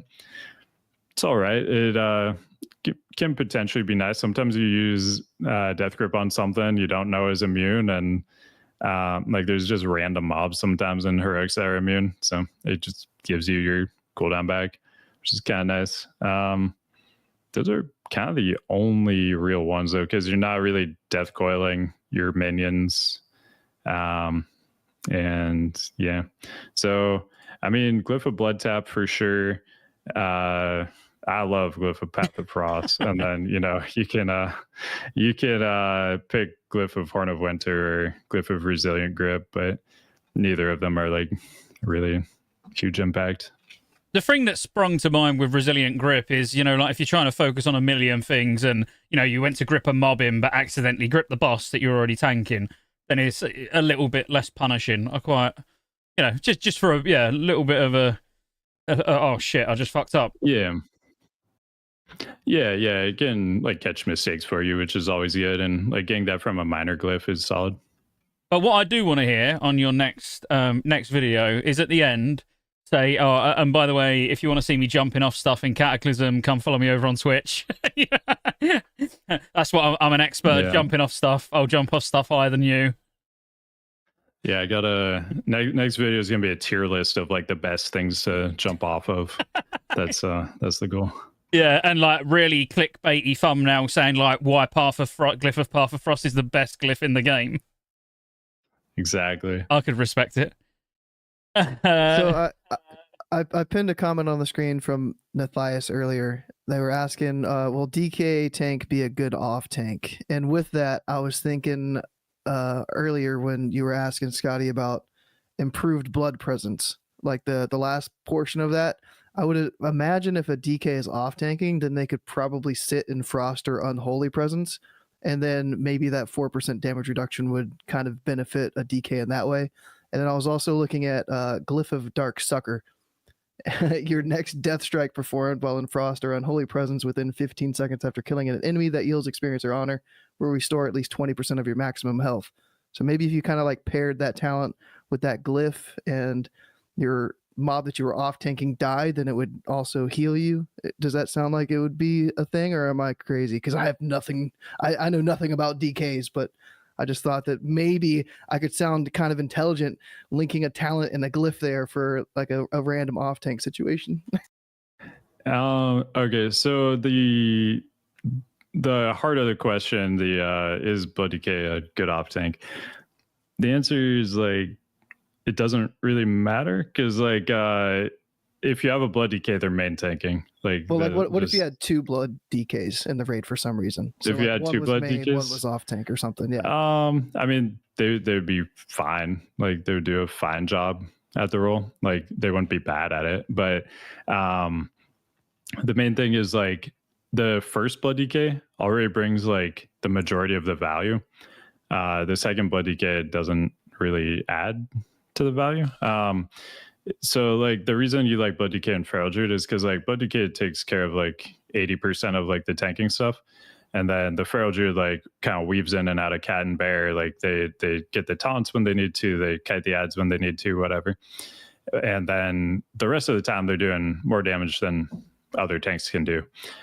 So like a blood DK in that role, like sure they're gonna handle all the like tanking parts fine, like great, but those times when they aren't tanking like just aren't going to be as good as like feral druid.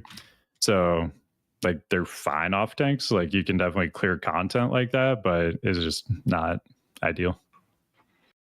And your point about glyph of darks, is it just sucker? It's probably Sakor or something. Yeah. Sucker. Fairly Noah. Yeah, that one. So if you are like off tanking ads or something, like you're gonna be in blood presence, because like you get all your armor, your crit reduction from that. So like this town wouldn't actually, or this glyph wouldn't actually work for you at all. Okay. So yeah. I mean, blood, if you got 2 blood DKs, sure, like it'll work fine, but like, you know, the second one isn't bringing like any tremendous value or anything. And another comment, just so Jay can actually go to bed. What do you want, Jay? So you said question about Frost, but are we going to bed soon? So yeah, fire away. What? And we'll carry on while you type it out, unless you've already said it and I've missed it. But I mean, that can bring us nicely on. Have you got anything else you want to talk about? Blood. I mean, that's pre-patch. That's actual launch. General playstyle. I feel like that's probably a decent place to start. Just like hit caps and any like expertise caps or anything like that really quick. Yeah, sure. So blood actually gets 9% spell hit just passively. It may be a thing for all DKs. I don't actually know. I only play blood. But yeah, you get 9% spell hit just passively, which is awesome. I don't at the moment 100% know everything that's affected by spell hit. For sure, taunts, interrupts are no longer affected by spell hit. They just always hit. So that's no longer a consideration. Outbreak, I've mostly been playing on P server. I haven't seen Outbreak ever miss, but that might just be a P server inconsistency. I'm not sure if it's supposed to be able to miss or not. So that'd be a thing to keep an eye on, is maybe it is supposed to miss. But again, like anybody who's playing on beta right now, like they wouldn't see it miss anyway, because, you know, just with that 9%, you're already like, you know, spell hit capped against +2 level mobs. So it would really be like testing it on raid bosses. But expertise, soft cap, 26 expertise, pretty good to go for. It's not like huge, because Death Strike heals you regardless of whether it lands or not. So that's another thing that like devalues hit a little bit too. So you're really just kind of doing it for increased damage. Like we'll see more on the sim just how much it affects it, but expertise soft cap, then hit cap, probably worthwhile to go for once you're at a point where, like, you know, you don't really need to min-max like avoidance with some of your secondary stats. So I'm planning to go expertise soft cap and hit cap fairly early on, but it's also not really like high value. It's not affecting like taunts, interrupts, and death strike healing. So not a necessity, but probably something you'll just kind of go for at some point, just cause.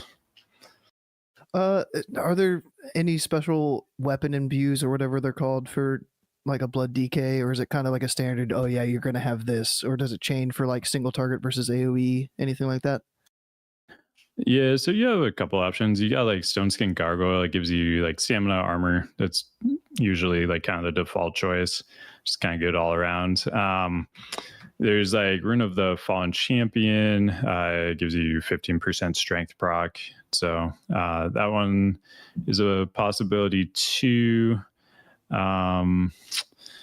And then there's one, I think it's Sword Shattering. It gives you like 60% reduced disarm duration and 4% parry. I was doing some Bastion of Twilight trash farm, and they disarm, and it's almost unplayable if you don't have that rune on. When I went back in like Runeforge to get that 60% disarm reduction, it was just night and day. It became so much easier to do the Bastion Twilight trash farm.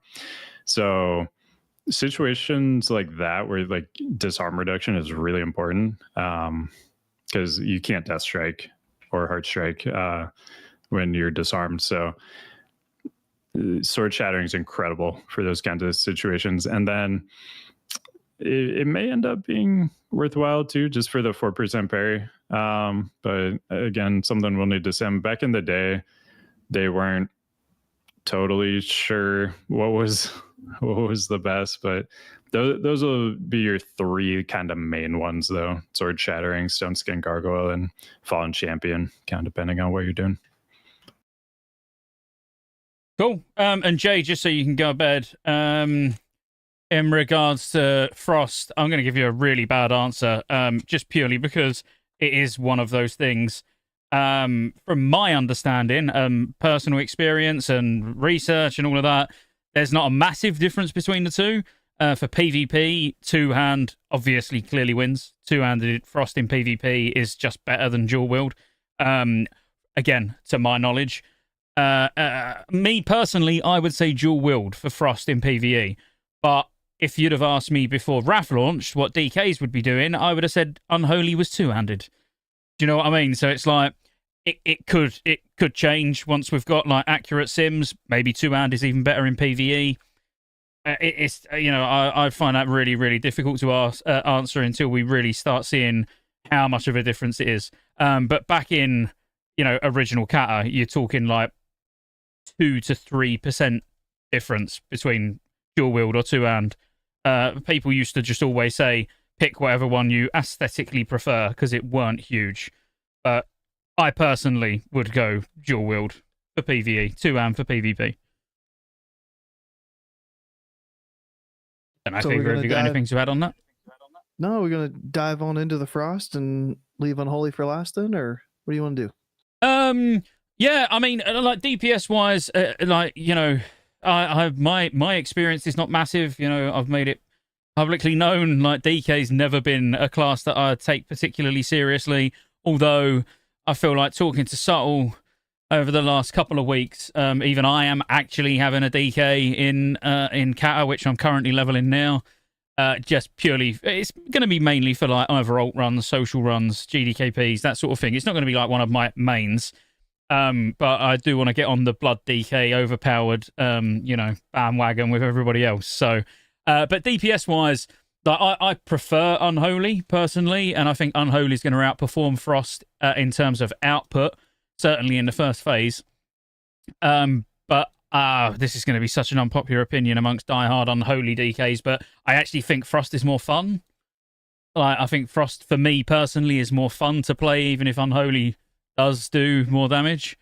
So it depends what you want out of the game, I suppose. But like general play styles between the two, obviously Unholy is all revolving around. I'll go and respec in a minute. It's all revolving around Dark Transformation, which is the biggest change to Unholy DKs. Where that and the fact that we didn't mention, I don't think, did we, that Death and Decay is out now only 1 rune versus 3. Yeah, that's one of my favorite changes about DK and Cata. 1 single Unholy rune to Death and Decay. It feels so much better.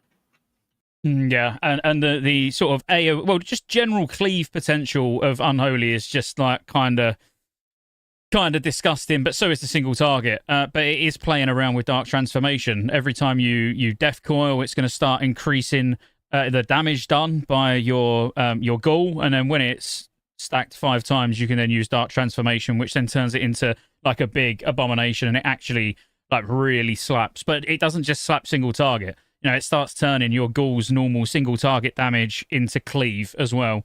So like claw turns into empowered claw or whatever the pet's ability is actually called. But yeah, it just turns it into like a cleaving, real big, hard hitting machine. But you know, in general, you've got a lot of benefits from the same things that Blood has got. Again, in my limited experience as an Unholy DK in Cataclysm, you know, where like Outbreak is an absolute godsend because then you're using it once, and then you're keeping all your dots up with one of your new abilities, which is Festering Strike, when I can find it, which just increases the duration of your Blood Plague, Frost Fever, and Chains of Ice, which is also really nice for kiting. But yeah, essentially, like you're getting all your dots up instantly, and you can just go straight into pumping. And Festering Strike is like your filler to keep them running now. Like I wouldn't even. Well, we can sit and speculate over a pre-patch build. I've got no problem with that, but I am no DK expert. You know, so I wouldn't feel comfortable really saying this is what you want to do, guys, because honestly, I have not done anywhere near enough research to worry about Unholy or Frost. You know, very, very confident with talking about Blood, because that's more than likely what I'm going to be doing.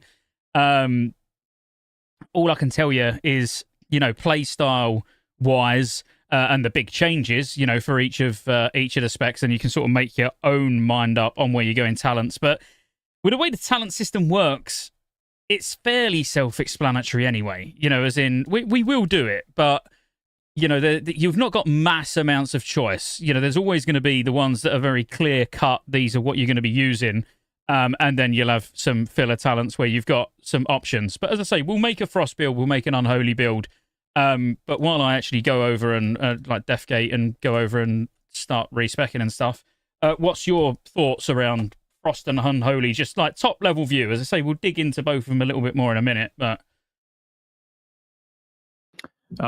yeah, so I'm definitely more on the Frost side. That I played a little bit of it in Wrath. I definitely preferred it to Unholy.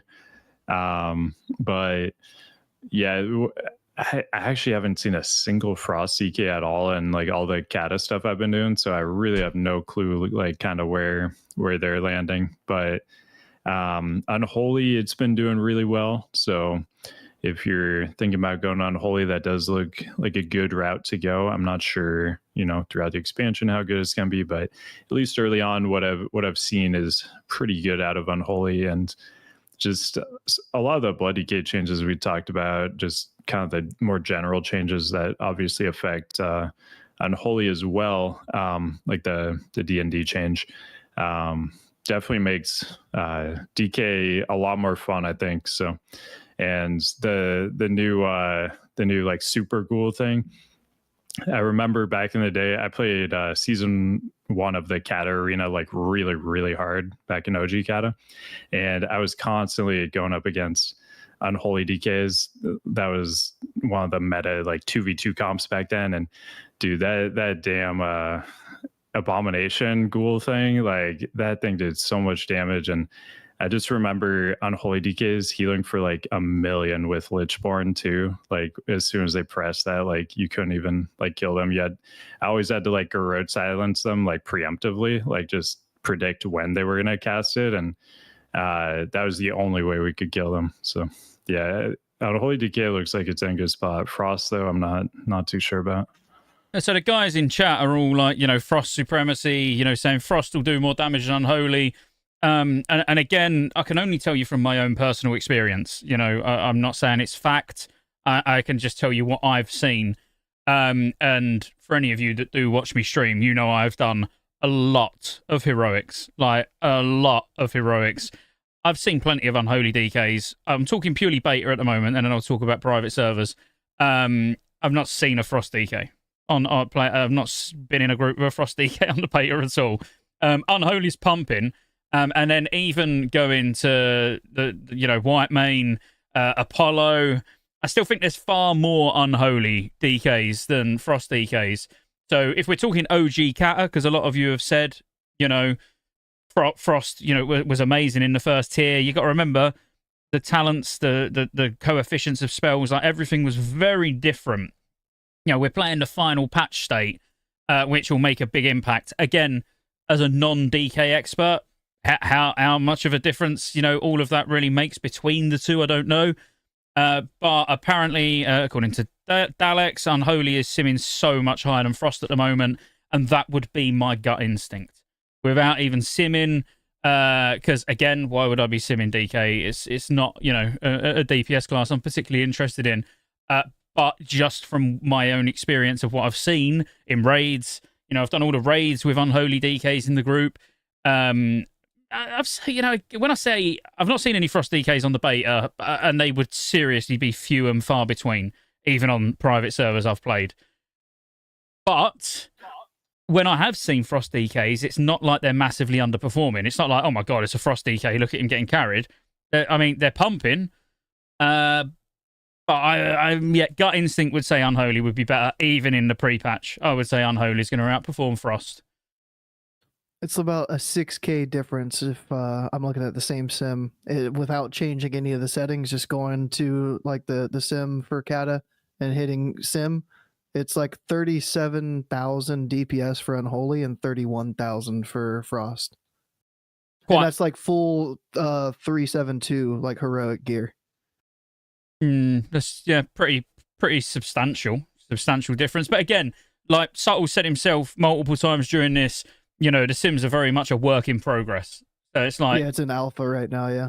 Yeah, so we can't be sure. And once there are sims, again, this is the thing. This is why if you've watched me for any length of time, when Wrath was coming out, how cocksure on everything I was. I've played so many more Wrath private servers than I have Cata servers. And then if you go back and watch those videos now, you'll see how wrong I was with so much of it as well. Which, because we're not going to be playing a private server. We're not playing OG Cata. We're playing Classic. And we've got more reliable sims. We've got generally just better information, like sharing with class discords and stuff like that. So, I would never say Unholy will be better than Frost. It's my gut feeling, but it would not surprise me if, like, out of nowhere, two-handed Frost was the best DK spec. Who knows? We can guess and we can say what we've seen, but what we've seen is not fact. Yeah. Anybody who's been on this Classic journey the whole way is like, and also played back in the day, has seen how much things have changed. Like, there's been so many differences in the way we play now versus how we played back then. And comparing like the 4.3 phase 1 that we're going to be experiencing to a 4.0 phase 1 from back in the day is a completely different game. Like, there's no point even comparing those things. They're completely different. And yeah, like, there's going to be new ways to play. People are going to figure out. And once we have the sims, up in a good spot, we'll have a lot more information. But right now, all you can really go off of is, kind of what you've seen yourself in private servers, maybe in beta. Although it seems like maybe private servers, for the most part, have had things a little bit better than beta lately. But like, also having actual raids on them is kind of a big deal. But yeah, once like we have sims to go off of, like, they've already started like the work for it, so in a few weeks we'll presumably have like a much better idea of how everything's going to shake out, and hopefully even a raid test to actually like a beta, like actual Classic raid test to kind of see some of these things too. Cool. Yeah, let me ask Scotty about professions for Blood DK. Let me get back to Blood really quick and see what Scotty thinks the best professions are for Blood DK, because you kind of caught him off guard last time, Subtle, with the Pally profession. So I want to see if this is going to be the same thing. I want Scotty to answer, and then you'd be like, no, you're fucking wrong. Like, who would pick those like professions? Obviously, it's these two professions. So, Scotty, what are you thinking? Is it jewel crafting, engineering, or something like that? Well, no, I honestly think that the difference between all of them is actually very minor for every single class anyway. So I would say up front, if there's certain professions that are really close to your heart, you really want to keep the same professions that you've had all through Classic because you've got all the crafting recipes and all of that and you don't want to lose them, then keep them because the difference is still going to be minor. But what I will say is what Subtle convinced me of last time is the power of more mastery over more stamina. Because my default answer would be leatherworking because it just has such a huge amount of stamina gain compared to the other professions. But then the other ones, I honestly think it's minor. If we're talking maximum mastery, then something like blacksmithing, jewel crafting, or alchemy jewel crafting, alchemy blacksmithing. You're going to get if you're going to be running. Alchemy only if you're going to be running elixir of mastery, or whatever it's actually called now. I don't think it's called elixir of mastery, is it, or is it? But yeah, I can't remember the name. I just click it. Yeah, I think it's got a bit of a fandangled name if I remember rightly. But ultimately, honestly, we're talking such minimal values from these professions when you're looking at the amount of stats that you get on your gear. When you got one piece of gear like boots, they got 130 mastery on. It's like we're talking with such big numbers at level 85, even just pre-raid. The bonuses are small. Like I would tell everybody to go the professions they want first. But if it turns out that when we're simming and if 1 point of mastery, if 2 stamina is like the equivalent of 1 mastery, then you're just gonna have to work out what is going to be the biggest gain between the two. But me personally, as a tank, for as long as I've played on private servers, it would always be phase 1 jewel crafting, leatherworking, and then final phase leatherworking, blacksmithing, just to get the most amount of stamina. Yeah. So, basically what you said, like the professions don't matter a ton. We're definitely getting into, min-maxing kind of stuff here. But to me personally, I think the number one profession you can't really go without is engineering. Just the utility you get from it is irreplaceable to me. I know some people have concerns about the fail on the nitro boost, but the proc rate on that is like so low. The fail chance is so low, and it's very easily dealt with, especially on blood DK, but every tank can deal with it fairly easily. So to me, engineering is something you should probably have. It's not like absolutely required, but on something like a blood DK where you have no real like mobility, getting that mobility cooldown through your profession is pretty huge. And then you get a bunch of just, you get like the glove tinker and, stuff like that. The potential for cardboard assassin, we talked about that before, how maybe that could be useful. But yeah, so and then the Prebis helm too. So Prebis helm, just completely amazing. Any profession that's going to give you a Prebis item that's better, than everything else available is just kind of an early win for sure. But yeah, engineering, that's my very clear number one. And then after that, for me, it's alchemy, because you get the Prebis trinket, you get the mixology that increases your mastery elixir, your resist elixir, your armor elixir. So I'm going to NG alchemy on all my tanks, but that isn't like 100% required by any means. Blacksmithing, like you mentioned, also a great option, and it gets better as the expansion goes on. Once epic gems become available, those extra gem slots become even better. You get 10 more stats in each slot.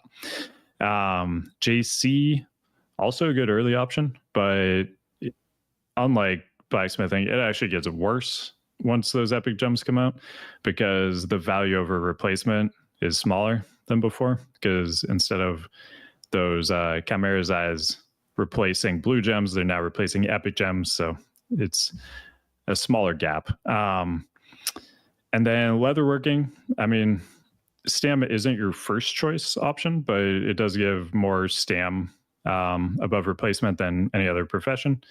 So leatherworking's fine too. And then even if you have like some other profession like you've really invested in, like I know a lot of people have been like enchanting since, you know, classic. They have every single enchanting recipe in the game.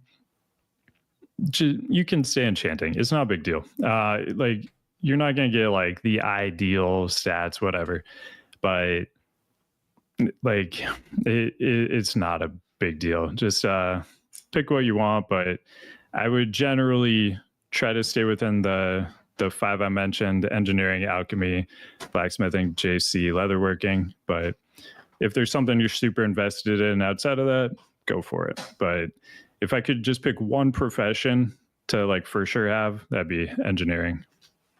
I just want one class to be like, oh yeah, I need to be an herb miner. There's no other option. Like I've got to do it. And it's like that heal is just so insane. Yeah, I don't think you're going to get that. But I agree with engineering. I do agree wholeheartedly with engineering. It's just one of those for me, again, personally, where like, you know, I've been a massive advocate of engineering. I'm going in. My main is going to be engineering alchemy to begin with. My paladin, my mage is going to be engineering tailoring. I was talking like purely stat gains, obviously, but yeah, I couldn't play. I don't even think I could play a healer nowadays without being engineering, if I'm honest with you. And it's even outside of what you said. You know, like portable mailbox, Jeeves. You know, it's like wormholes, like all of those things as well. That just I would struggle not being engineer. But the one thing I do want to touch on though with dual crafting, which is really really annoying. So this is more of a like heads up, guys, just so you know how bad this is in Cataclysm. Like Subtle said, 100% like accurate. The dual crafting is really strong in phase 1. Once epic gems come out, it loses value. And obviously blacksmithing is the absolute reverse. It's actually not as valuable in the first phase as it will be the last phase. But dual crafting, if you are dual crafting early on, is one of those professions that you're going to find really, really difficult to drop. Because I don't know if you're aware, but to get all the recipes from the dailies will take you somewhere between 5 and 6 months. It's that bad. Damn. Jesus. So by the time dual crafting starts losing its value, you'll have all of your recipes and be like, oh, fuck the stats. There's no way I'm dropping this. Because you get 1 dual crafting token a day. There is absolutely no catch-up mechanic in Cata like there was in Wrath, where you could start prospecting titanium. There's no like daily item that drops, you know, where you can get extra tokens like the damage necklace. There is none of that. You literally do your 1 daily for 1 token a day. I think it even takes you to get your, like, don't quote me on this one because I was looking more as a whole, but I think it will take you a couple of weeks, you know, just to get the things that you will want personally. You know, so let's say you want your big strength Chimera Eye gems, and then maybe for your off-spec you want the big stamina ones, and then maybe you want like one of the rings or something like that. You know, it's really, really obnoxious how bad the whole Cata system is. And I again, I don't play retail, but I think it's fairly accurate that it wasn't even changed until Dragonflight. So up until even, you know, Shadowlands, you still had to do 5 months of dailies, you know, before you could get all the Cataclysm recipes. I think in Dragonflight, you've now got something that's similar to titanium powder, I believe. Again, I don't play retail, so don't quote me on it, but it's just something that I feel like I've read. But, you know, that's a long time. I mean, you're saying, whoa, grinding in an RPG, unheard of. But it's not about that. You know, you're looking at it completely wrong. I'm talking about if you're planning on going dual crafting and then dropping it for blacksmithing late on. It's nothing about the grinding. Fine, it's fine to do 5 months. But if your plan is to switch those 2 round, you're going to feel heavily invested by the time you get to the point where you want to switch them round. And me personally, I would find that very difficult to do just for a tiny stat upgrade. I'd be like, nah, not after doing all those, dailies every day. I'm keeping it. Well, no, I'm like Kirby and Carrot, big fucking Carrot shout out. But if should that be changed for Cataclysm because they're accelerating how like short the expansion was, so it doesn't take half the time or maybe even more than half the time to get all those patterns? Yes. I mean, absolutely. It's kind of a no-brainer. I mean, maybe in like phase 3, they allow you to start prospecting Pyrium, whatever it's called. Or they add, a damaged necklace type item that can drop just open world in dungeons and all that to speed it up a bit. So, yeah. I mean, it would absolutely be a good thing to do, but I don't know if they will. It does make planning with your guild quite important early on. Where we done the same thing in Wrath, but it was a little bit less important in Wrath.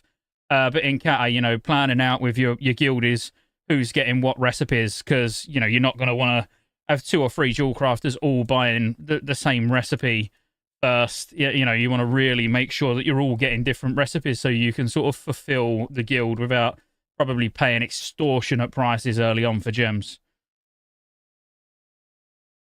Yeah, it would be really nice to see some accelerated stuff just kind of throughout the game. Maybe even like extra loot too in the raids. Like currently Firelands, it looks like it could be, as short as like 12 weeks. So I would definitely love to see some accelerated systems throughout the game if we're going to be going through this pretty quickly. Definitely. All right. Well, while Go's gone, should we touch on some of the new abilities overall? So we've spoke about blood in particular. So should we go through some of the new abilities if you want to tell them about them? Things like Necrotic Strike, things that we're expecting between 80 and 85 in general. Yeah. So I mean, number 1, level 81, you get Outbreak. It's incredible. You no longer have to basically ever use Icy Touch and Plague Strike.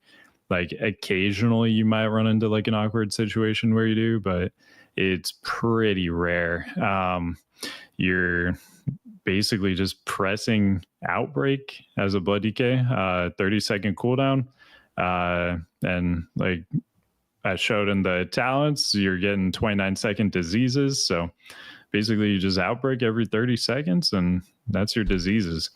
It feels pretty awesome. Takes no runes, no runic power. You just get your diseases for free, as if like Blood Decay wasn't already like just insane across the board. They're like, you know what, you guys shouldn't really have to spend runes to like get your diseases up.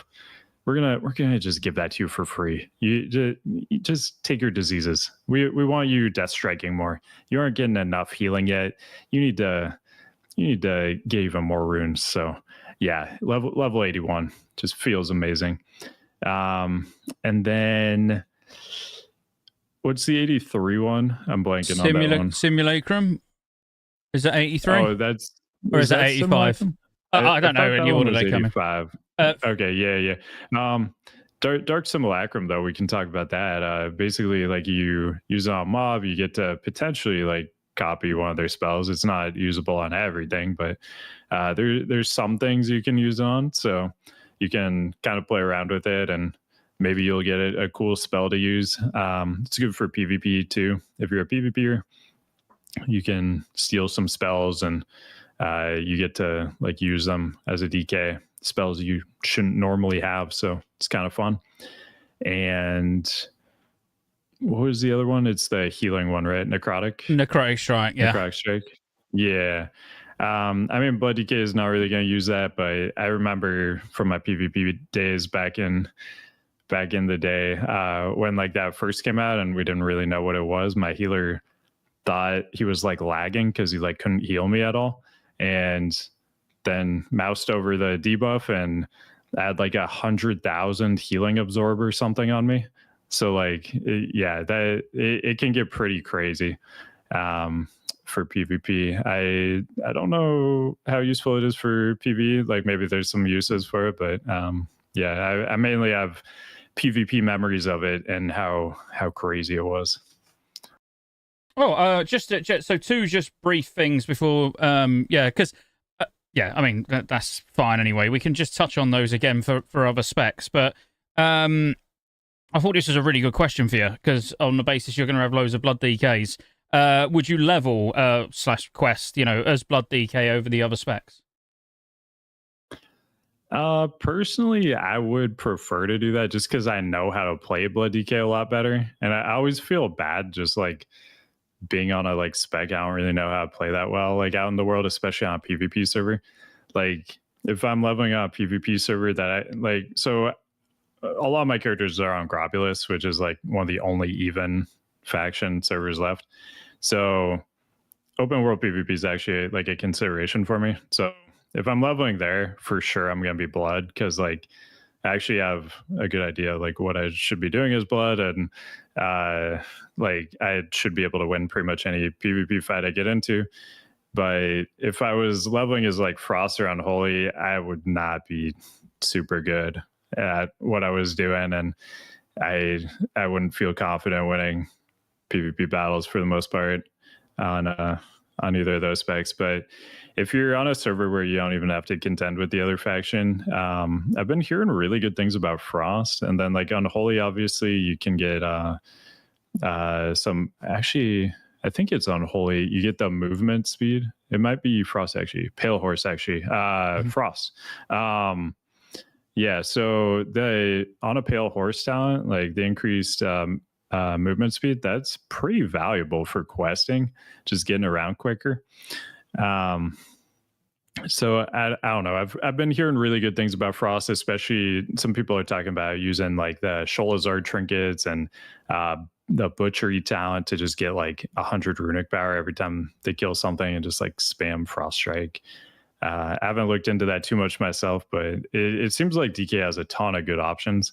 I'm personally probably doing Blood DK just because I'm like the most comfortable with it. I feel like I can do a lot of good stuff on it, but somebody who's already like a really experienced like Frost or Unholy DK, I could definitely see those specs being a lot better. Right, I've got another point that I want to cover, and thank you, Slod, on Kick, because I could be really behind here, but I checked this morning and this wasn't even working, but 60 upgrades, 70 upgrades, blah, blah, blah, has got Cata now, 85 upgrades. Has that been there for long? But I mean, I don't think it's 85 upgrades. It's 60upgrades.com/Cata. Yeah, and it's the first time I've seen it. I've been checking 80 upgrades every day to see if Cata was added, but it's now on there. And as soon as I've done a preset character, it has instantly made me want to ask you something else, which I think I already know the answer to, but it'd be interesting to see what you think. So I've just done a pre-made blood DK with the stat weights that are on there just as default. So this is for everyone. Like yeah, if you go 60upgrades.com/Cata, it's you can now actually start planning your gear out really efficiently. Obviously, we know it's a good website, functions well and everything. And I've been dying for this to actually be available. So like, yeah, this is actually really big. But dual-wield blood. Yeah, so first of all, I think this like just launched because the guy who like makes this site, he posted a couple of days ago that it would be coming really soon, like in the next couple of days. So I assume this like just launched. But I too have been just waiting for this. I've been like, I'm obviously want to make some pre-patch gearing videos, some previous raid videos, stuff like that, and not having this site, like I just couldn't really do that. So I've been waiting on that. So I mean, I guess I know what I'm doing tonight. I'm not sleeping. Literally, I'm going to be planning out all of my gear for my paladin, mage, and druid as soon as this finishes. Mm-hmm. Yeah. I mean, I think the night's booked up now. So you asked about dual wield blood.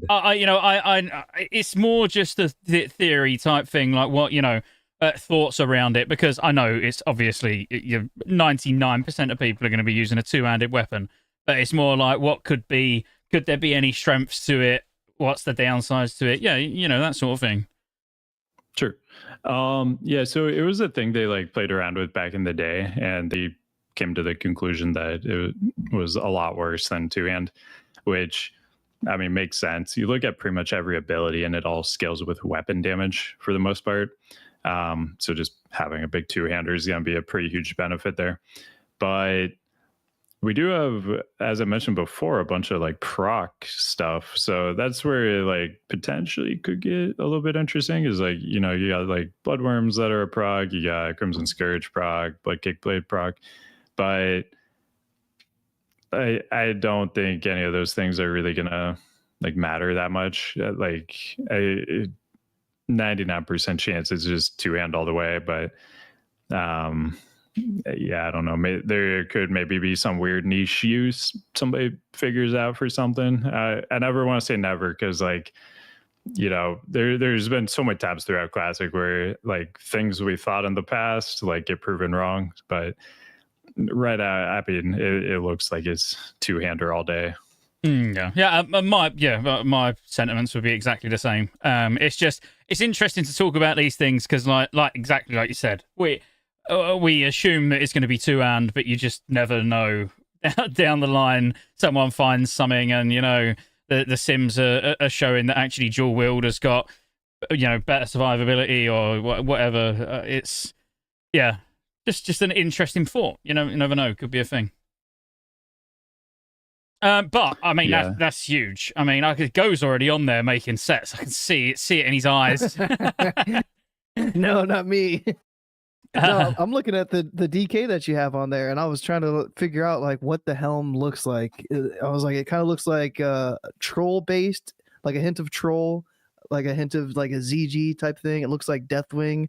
It's got big horns, like a Tauren or something like that. It looked like not a pawn, but like a knight in like a chess set with the hat, or the hat, the little spikes on the top. I didn't know what to think of that set. It looks pretty sick though. I think that it looks insane. Like if I was running around on a DK looking like that, it looks mental.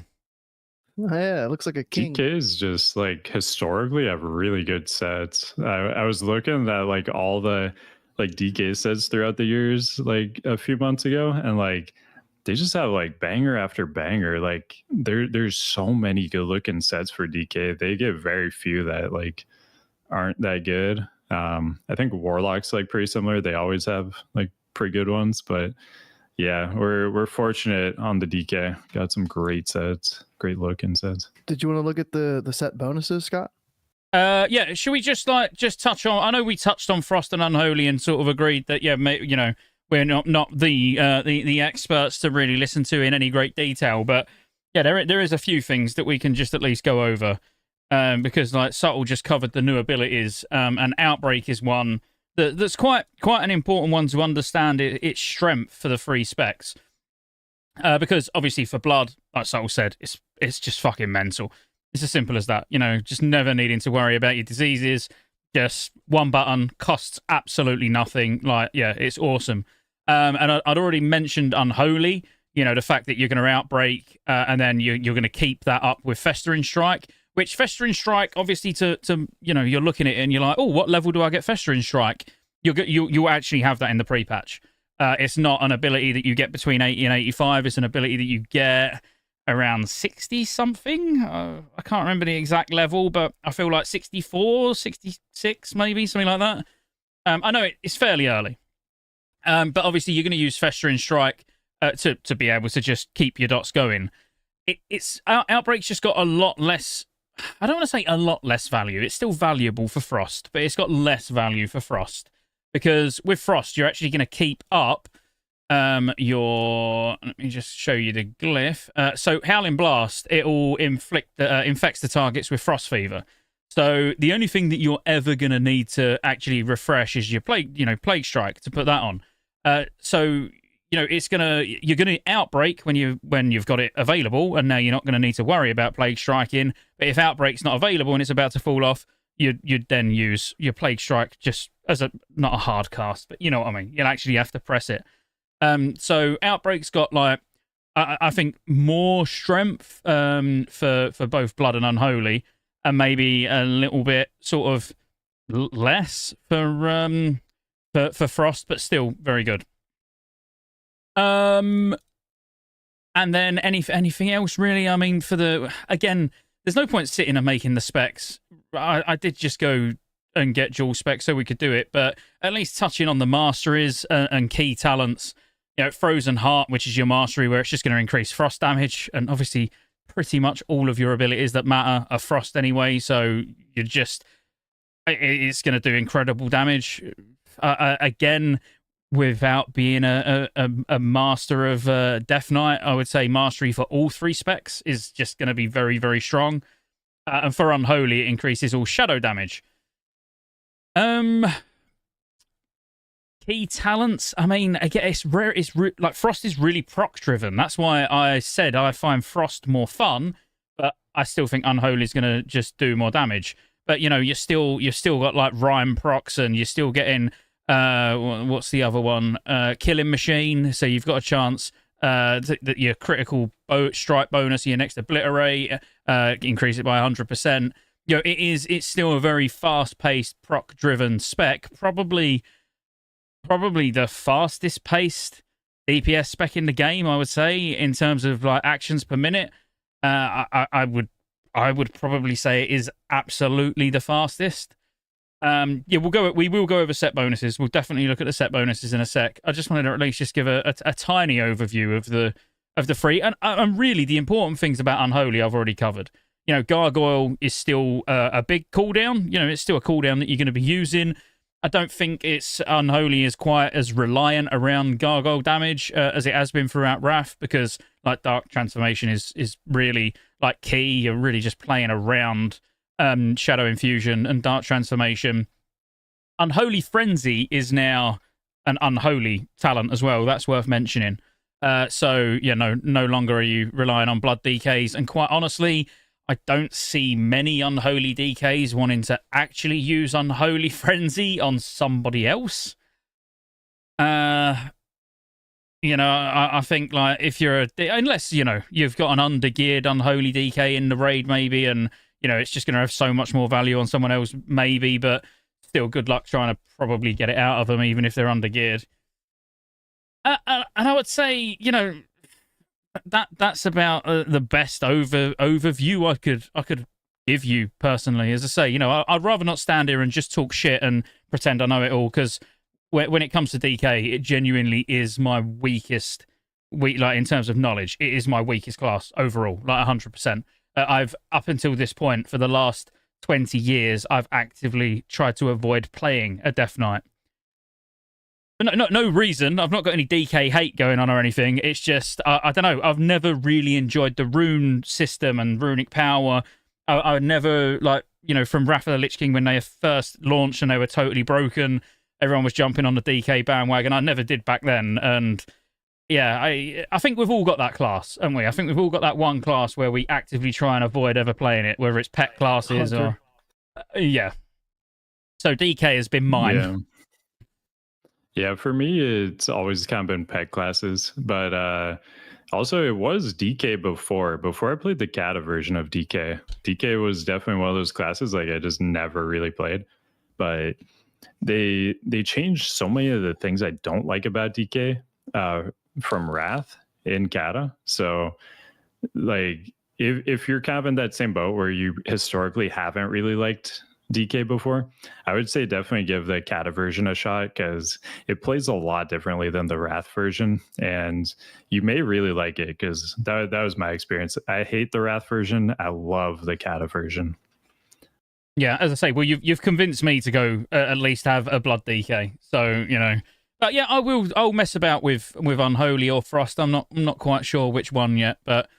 As I say, I definitely think when we're, you know, if we do another DK episode at some point, you know, we'll definitely get someone on with who's got extensive knowledge from private servers on Unholy and Frost, because yeah, I think we're all man enough to say that's not really us. not at all. So you mentioned earlier, and we kind of just brushed over it, I think, about soloing the trash in one of the raids. So at level 85, are there any solo farms as a blood DK that you're looking forward to? So I wasn't soloing the trash, but okay. Yeah, I was like, just what the fuck? I mean, it's blood DK, so anything's possible. I really wouldn't be surprised if there was a way to solo some of it, but yeah, what I was talking about specifically, Bastion of Twilight, like the beginning room there's just a lot of trash. So a popular thing to do is like you go in with like 6 to 10 people and you just farm the trash in there, because they can drop trash epics that are really good. They're 359 pieces. So I mean, like in ICC, we had, trash farms were pretty popular early on.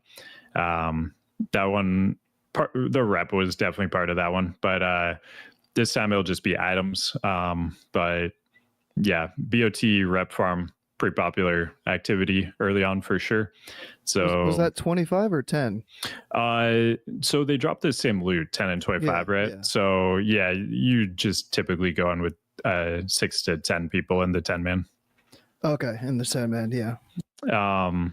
But yeah, the other part of the question though, cool solo stuff for DK. There's gonna be a lot, like almost any like old raid thing you can think of, you'll be able to do on a blood DK. Kind of my personal like major goal for the whole expansion is that I solo her 10-man Lich King by the end of it. I know back in the day Rigwin tried to, he got it to like 33%, I think, but he mentioned like in his video that he didn't even have the best gear for it, and just watching it, it seemed like there were some things I thought could have probably been done better. So I think it's possible, and that's sort of my like main goal that I'm working towards for this whole expansion is the 10-man Heroic Lich King solo. But they're like normal mode ICC stuff, you're gonna be able to solo a ton of stuff, like almost anything you want on 10-man. I think there may be a few mechanics that prevent you, like, I mean, Volithria you're not going to be able to do, but I think pretty much most of the fights, almost anything you'll be able to solo on Blood DK. And then like Ulduar should have plenty of stuff you can solo, Nax, like Malagos 10-man, I think you'll probably be able to solo. Yeah, there's just gonna be tons and tons of solos. So if you like to solo old content, especially with like transmog coming out, or you're a mount collector, like we will be able to do the Keel'thas solo in Cata for the Ashes of Alar. If you're into soloing stuff at all like that, Blood DK is definitely for you. This is going to be the class to solo things on. So even if it's not your main, just have a Blood DK alt. Even like a little less geared Blood DK alt is going to be able to solo tons and tons of stuff. So definitely recommend a Blood DK alt for everybody. I bet you I could at least get those bosses to like 95% before I die. I bet you can't. So I take that as a win. Do you want to have a look at the set bonuses then throughout the tiers for DKs? Oh yeah, tier 11, or yeah, all of them. Sure. Oh, Kara, I'll put your comment on screen because speaking of like if we want to do another bit of a mini episode, just for an hour or something at some point over the next week, if you wanted to jump on to cover some DPS stuff about DK, obviously just chuck a message in our group chat that we've already got going between me, you, and Go, and we can make it happen. I just wanted to just throw it out there. We can unpin it now. Okay, so do you want to talk through them? So have you got them all available? Yeah, I've got all the Blood DK ones pulled up right now. Okay. So in the first raid tier, your set bonuses are going to be 2-piece is 5% more Death Strike damage. As we've talked about a million times, Death Strike is like the main ability you use. So 5% more damage, sure, it's great. 4-piece is 50% increased duration of Icebound Fortitude. So this is going to be 6 more seconds of 50% damage reduction. In general, I don't think this really matters much at all. if there's like a specific fight where having that 6 extra seconds like gets you through like another burst window, like we talked about this on the prop ally one too. If like there could potentially be times where like there's 6 more seconds, like, you know, like maybe I don't know the exact like Neff breath timing, but maybe cast one like, you know, right as you pop your IBF, and then cast the second one right as the 18-second window is like wearing off. That could be pretty high value. But outside of like those kind of timings, this is kind of negligible. It doesn't really matter a whole lot. And then you look at like the actual pieces that are part of our set, and only 2 of them have mast on them. And like we've talked about, mastery is like our most important stat. So to me, you're probably grabbing chest and gloves, and then you're getting mastery pieces and your other slots that aren't set pieces. They could be from the DPS set, but just anything that will give you mastery.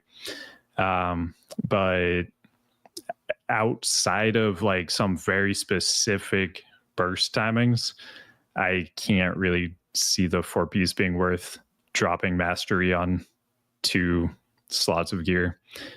So to me, you're probably just going 2-piece phase 1, unless there's something with the timings there. If I can stop you before you go on to tier 12, because it's probably a good point to mention this. Subtle's YouTube channel is in the description. So if you're not already subbed, again, this is the second time I'm mentioning it, but now 80, now we've got Cata upgrade, 60 upgrades / Cata, whatever you want to call it now. I think we're expecting fairly imminent. We'll have some good pre-raid BIS lists from Subtle for Blood DKs. Also, potentially phase 1 BIS list, I would imagine, will be up fairly quick as well. So again, just make sure you sub over to him there and you won't miss him. Yeah, thank you. Yeah, I will have tons of Blood DK stuff coming out soon. I put a bunch of prop ally stuff out earlier just because we had really reliable older like sources from OG Cata for prop ally.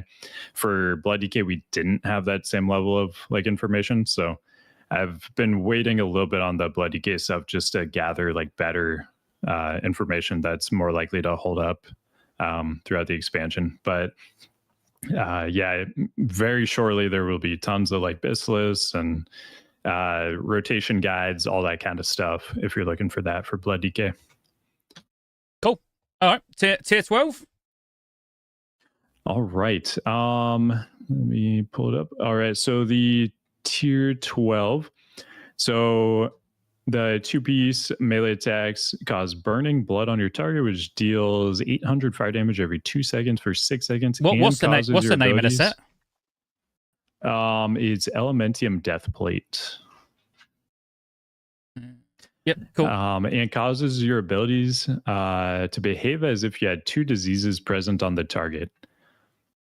So that last part's really interesting. So we'll have to kind of see how exactly that functions. Because like things like Heartstrike that get increased damage based on like diseases on the target, like maybe this would be extra damage increase on top of the base from just having like Frost Fever and Blood Plague. So, I mean, that information might already be out there. I just haven't found it. But yeah, that'd be an interesting thing to see, just how exactly those diseases synergize with some of your other things. But pretty much, I think every class gets some kind of like fire damage thing in Firelands, which, you know, makes sense, like thematically, I guess. But like the 2-piece looks great, and then potential for it to be just absolutely broken, depending on how these diseases are actually counted with other talents and abilities. And then the 4-piece, when your dancing rune weapon expires, you gain 15% additional parry chance for 12 seconds. So that's pretty solid. Like we mentioned before, like you're pretty much using dancing rune weapon on cooldown every minute 30 seconds. So pretty decent uptime of a 15% parry buff. And just looking at the pieces too, there's mastery on 3 out of 5. So, I mean, maybe you take the hit on one piece just to get the 4-piece. By the time you have the full set, though, like maybe it doesn't matter too much. You may just end up going full mast in every slot, but it seems to me like it would probably be worth it to get the 4-piece, but not really like a, must have. So because I'm always confused on tooltips, does that not add 15% to the 20% that you have while Dancing Rune Weapon is active? So then you would have 35% for 12 seconds after Dancing Rune Weapon expires, or you think that 20% goes away and then you only have 15%?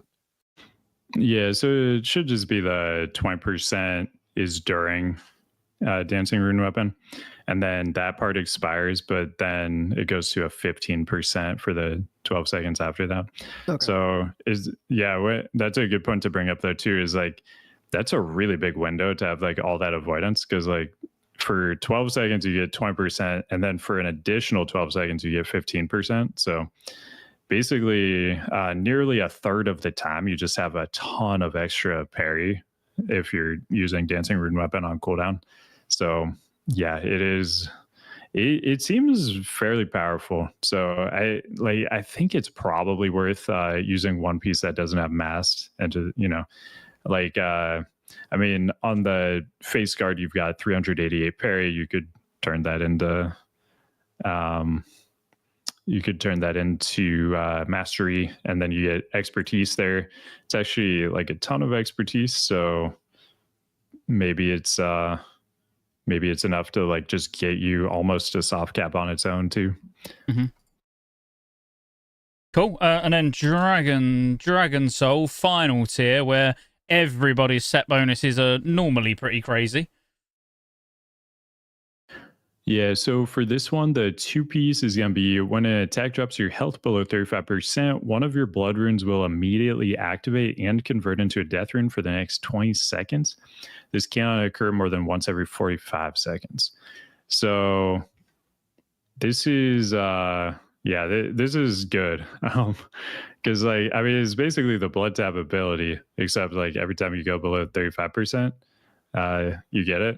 So in conjunction with Will and the Necropolis too, like when your health drops low, like you're going to get a free rune tap. It's going to reset your rune tap, and you're going to get an extra blood rune, an extra death rune, which, that's half of a death strike right there. So then you can roll one of your fully depleted Unholy or Frost and just create an extra death strike right there. So that bonus looks pretty good to me. And then the 4-piece, your Vampiric Blood ability also affects all party and raid members for 50% of the effect it has on you. So when you have this glyph, it's 40% increased healing. So you're going to give 20% increased healing to your entire raid. That is just like broken. That's so good. So this is one I would be going for the full set on, and you can get masked in every single slot on this one too. This is our first set where with tank pieces you can get mastery in every single slot while getting a 4-piece bonus. So this one's just kind of a home run, I think. Just go for the 4-piece for sure. Yeah, the 4-piece is nuts. That you're using something as a personal cooldown, and it literally, because 20%, that's massive. For raid healing, 20% extra healing, that is like a crazy 4-set. Go on, go. That's huge, and it's a 1-minute cooldown too. 1-minute cooldown doesn't cost a rune. Like it's so good. I know I might get Scotty on a tangent here, Subtle. So if you needed to get up, use the restroom, or refill your drink or anything like that, this might be the time. But I will take you up on that. All right. I see that there's a raid finder option here. So I know, Scotty, you've been saying like the tier from the raid finder is just, it shouldn't be in there. And this sounds like one of those sets that as a tank, if you just go in there and get your 4-set from LFR, it would set you like pretty far ahead of like being able to survive and tank raids at the end of the expansion on like an alt or something like that. Yeah, I think that I've made it perfectly clear. I don't want to go on a tangent because I don't want to turn this into a I hate LFR. Dang No, but I'll briefly just say, that is the thing I hate most about LFR. I don't care that you go in there and you end up with loads of random people that are AFK, don't know what they're doing, dying all over the place to things where there's no mechanics. I honestly don't care about that because I'm just going. I'm going in LFR normally just to pump, maybe test out some new items that I just got in the raid, whatever. But I do have a problem with certain classes feeling forced to go and put themselves through that because honestly. And like again, people in the comments or even live in chat now, you can disagree with me if you want, but LFR is a miserable experience. Like you're rarely going to go in LFR and leave and go, "Wow, that was really fun." It's a miserable experience for the majority of people that are raiding. People who are already raiding heroic, already raiding even normal. That when you're feeling forced to put yourself through that. Because the set bonuses are so strong, or the trinkets even. Some of the trinkets are so strong from LFR that they're going to do you until you get the normal, or hopefully the heroic version, obviously. That you will, when LFR if LFR opens in the last phase, you're almost, if you want to make sure you're bringing the most to your raid, you are going to almost feel forced to go and do LFR. Which, that's I've got no problem with it being there, but I don't want to be forced to have to go and do it.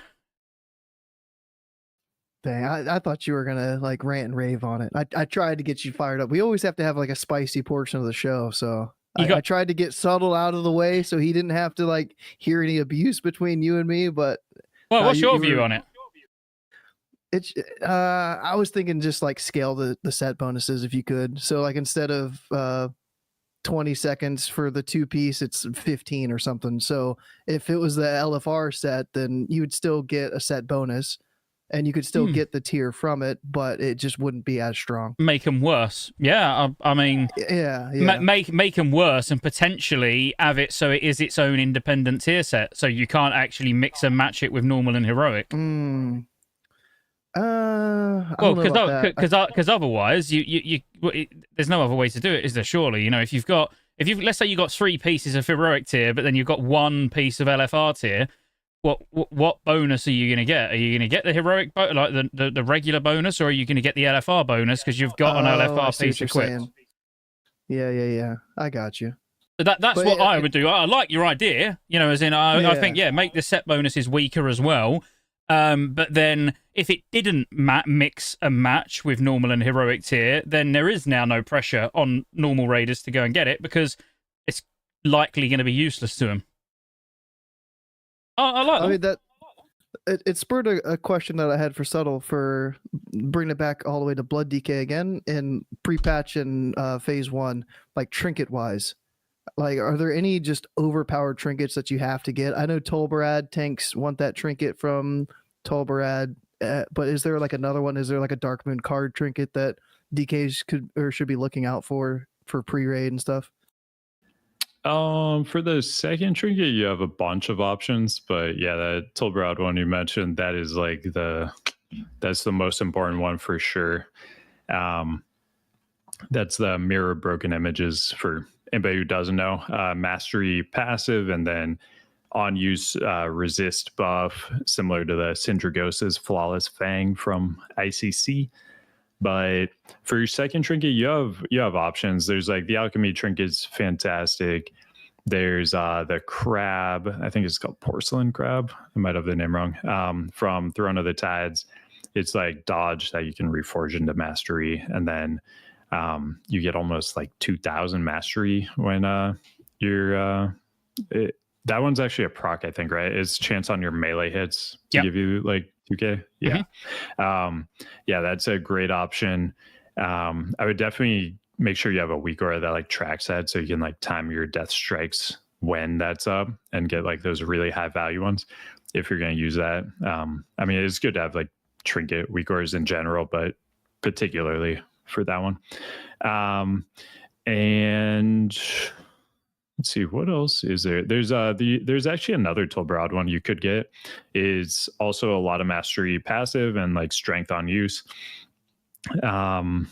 Strength gives parry rating now for plate tanks, so you get a little bit of avoidance from it. Lots of mastery passive, some more damage that you can like snapshot with different cooldowns, like dancing rune weapon. So that's also a great option. But yeah, those 3 trinkets off the top of my head, those would be kind of the main secondary ones. Cool. I feel like we should probably touch on the tier set bonuses for DPS, and then whatever you want to talk about next, if anything. Let me find them. I don't want to start with Firelands. Okay, so the 2 set for DPS, you're going to get 5% crit chance with Death Coil and Frost Strike. Nice, but obviously seems a bit boring. But to be fair, I think the majority of classes, like the 2 set, is kind of like useful, but not like massively exciting, But that always happens, don't it? We go through the tiers. The set bonuses normally start pretty boring. You get to the last tier, and it's like, oh my god. But your 4 set, each time you gain a death rune or trigger your killing machine talent, you also gain 1% increased attack power for 30 seconds. Stacks up to undefined times. I see 3 times. 3. Why does it say undefined? Yeah, I see 3. So stacks infinitely. We'll say it stacks infinitely. Just for the sake of accuracy, we'll say you can get just keep this going. Yeah, I mean that's really nice as well. Again, as someone who probably will spend very little time actually looking at how the BIS gear is going to really weigh up for Frost and Unholy. Looking at it, I would guess you're probably going to run 4 set just because it's increased attack power, and you're probably a lot less. Although, from talking to Riani, who has been doing a lot of sort of deep diving himself and research into Unholy in particular, I believe, like mastery is meant to be super, super valuable, even for Unholy. So, it could be very similar to Blood, where actually like the 4 set is not going to outvalue the amount of mastery that you're going to be able to get by almost ignoring the tier pieces. I would say you're still going to go for the 2 set because Death Coil hits like a truck for Unholy DKs. So I reckon 2 piece is probably a must, and you're probably going to pick the two tier pieces that have got mastery on, if a couple of them have got mastery on. But again, just take that with a pinch of salt. I know Riani was very on the mastery bandwagon for Unholy, so again, another guy to check out who's going to no doubt be putting some good DPS DK information out. And then tier 12, so it'll be hang on, just scroll up. It's a bit awkward doing it like this. I can read out the 2 set while you're finding go on. It. Yeah, go on. Yeah, the Horn of Winter ability also grants you 3 runic power every 5 seconds for 2 minutes. And then the 4 set, your Obliterate and Scourge Strike abilities instantly deal 6% additional damage as fire damage. What's the name of it again? It's not Elementium, is it? Oh, it is Elementium. Yeah, it was Elementium. Sorry, I thought that was the last ones.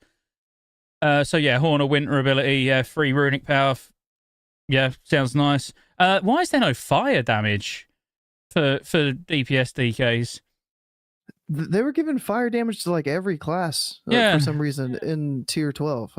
It seemed really weird to me. Like even Boomkin, I think it's a fire damage tier thing. It's normally the 2 set for most of them. But yeah, Obliterate and Scourge Strike ability instantly deals 6% additional damage. I mean, 6% more damage on like your hard hitting ability as both specs. Yeah, again, and just looking at the shoulders, they've got mastery on. Again, I don't need to look through every piece independently, but that 4 piece can keep stacking with no limit. No, it can't, Matty. The tier 11, no, it was 3 times. It was 3% attack power, right? So yeah, 3, yeah. And then for the big ones, so Sudden Doom has a 30% chance, and Rhyme has a 60% chance to grant 2 charges when triggered instead of 1. Now that, even as someone who doesn't know DPS DK particularly well, that instantly sounds absolutely amazing, because Sudden Doom gives you a free Death Coil, getting 2 of those, that's 2 charges towards your 5 to be able to use Dark Transformation. So like that is just amazing. And obviously Rhyme 60% chance, so yeah, that's going to be for Frost. To me that looks like a super strong 2 set. And then the 4 set, Runic Empowerment, has a 25% chance, and Runic Corruption has a 40% chance, also grants 710 mastery. Again, absolutely mental. So the difference between Runic Empowerment, so where for Subtle, as a Blood DK, when he Rune strikes, he's got, a chance to restore a fully depleted Rune. For Unholy, it turns it into, I can't remember, I don't need to look at exactly what ability it is, but when you have a chance to increase your Rune regen rate for Unholy, so it's slightly different, but just give me a minute because I'll need to find the Runic Corruption. So Empowerment, Runic Empowerment no longer refreshes a depleted rune, but instead increases your rune regeneration rate by 100%. So on the basis, it's normally 10 seconds, like with no haste for Unholy, because I don't think they get the rune. No, they get the haste in Unholy Presence. It will still bring it down a bit. But yeah, whenever that procs, it's going to be baseline 5-second rune regen, which is obviously crazy. And then the fact that every time that goes off, you're also going to get 710 mastery. I mean, that's a scary old set bonus. I bet you wish you had that set bonus for Blood, didn't you? Oh yeah, that would be fantastic. Yeah, absolutely mental. And just for accuracy, how do you actually get it as Unholy? So Runic Empowerment. So it's on Death Coils. So for Unholy, it's Death Coils. For Frost, it's Frost Strike. And yeah, obviously Rune Strike for Blood. So yeah, I mean overall for DPS DKs, I mean the 2 set and the 4 set both sound mental to me. That's just like crazy. I was trying to look up the DR on the 4 set. Like how long is it going to be on cooldown for? It's probably 45 seconds, a 12-second duration. But I was like, if that's like possible to have full uptime of 712 or 710 mastery, that'd be insane. Yeah, I would guess 45-second internal cooldown if I was to guess, but yeah, I mean, you'd probably be able to see it if you look it up on Wowhead. Has it actually got the? I was trying, but it's like I saw the retail version. I didn't really have time to look at the Cata version. Why don't you just carry on chatting? I'll have a look. Necrotic Bone Plate Pauldrons are what I'm looking at. I don't actually know what the name of the proc is. But yeah, that's the annoying thing on WoW. Like when you look up the sets, they don't actually like show you the procs right now. Yeah. So I'm always having to like go over to Twin Star to look at those. I know I have to cross-reference like 5 different websites every time I'm trying to look something up. Man, yeah, every video I make is like gotta look at like 5 different sources, and like some of them say different things, and then you have to figure out which one's most likely true. And yeah, it's rough.